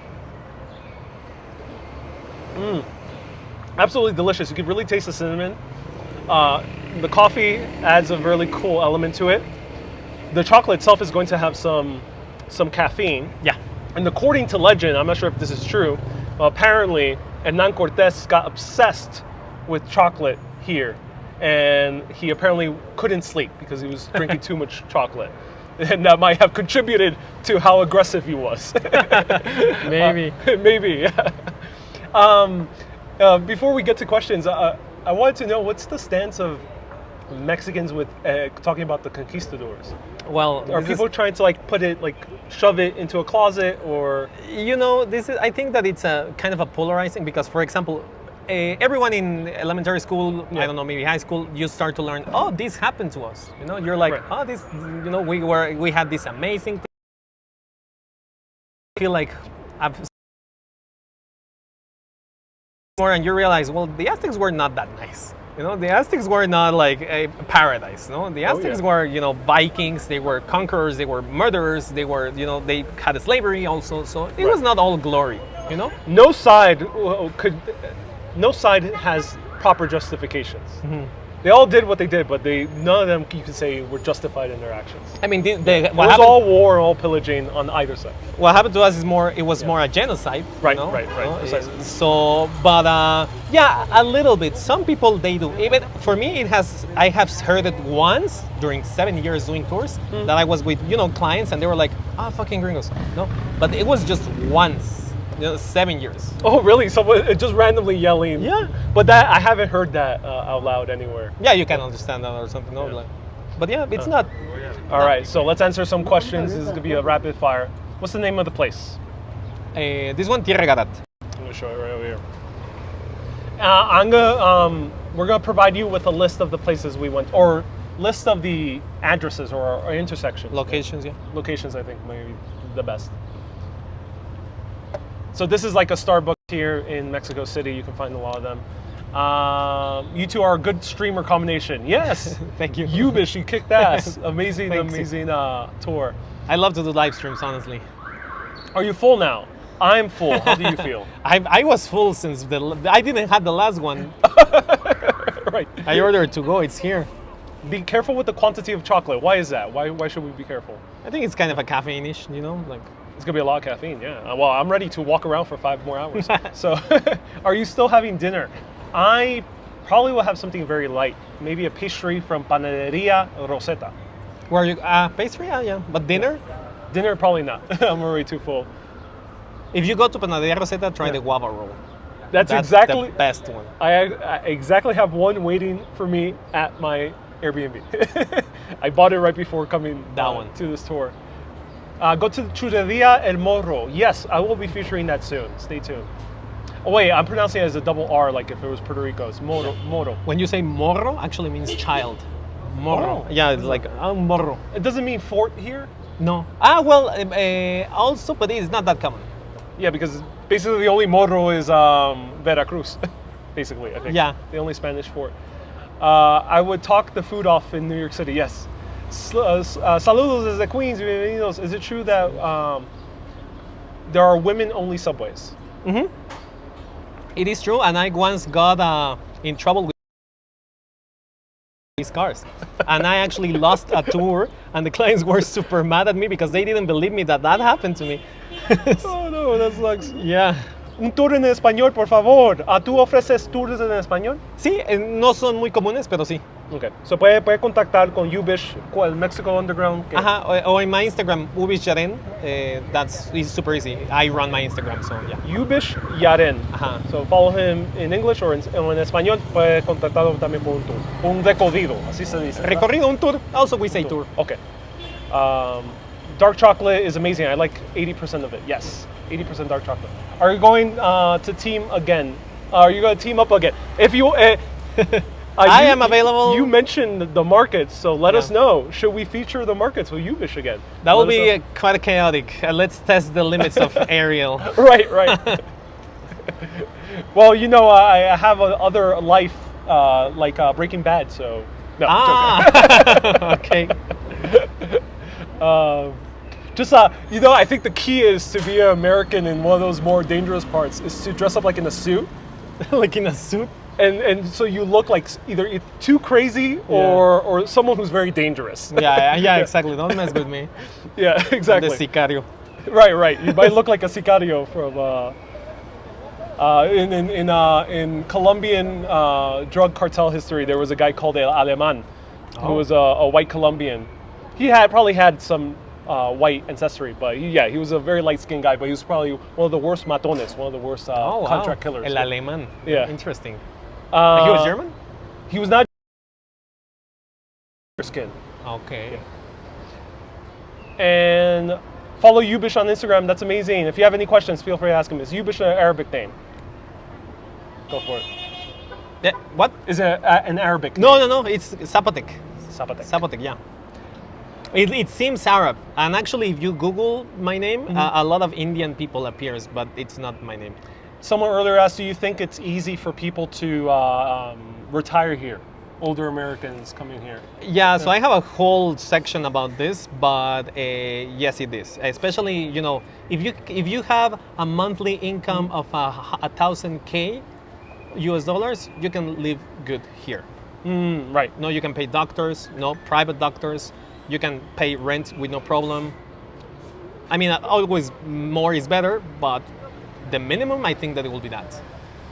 And Annie says, no, I'm too old. I don't think so. I think there's some places that are probably a little bit easier to settle down. Oh yeah, like in the beach towns, in the small towns. I mean, I need a city, so I will recommend you Guadalajara at least, Puebla, but there's many towns. Oaxaca, people love Oaxaca for retiring.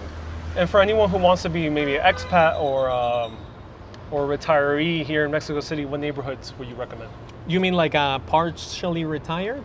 Yeah, or whichever, either expat or retired. It depends. Just someone who's American or a foreigner wants to come here. If you want to stay in a bubble, yeah. In a bubble of like other retirees, other Americans, other Condesa, Roma are the top options. Okay. Juarez, which is this neighborhood, it's also good.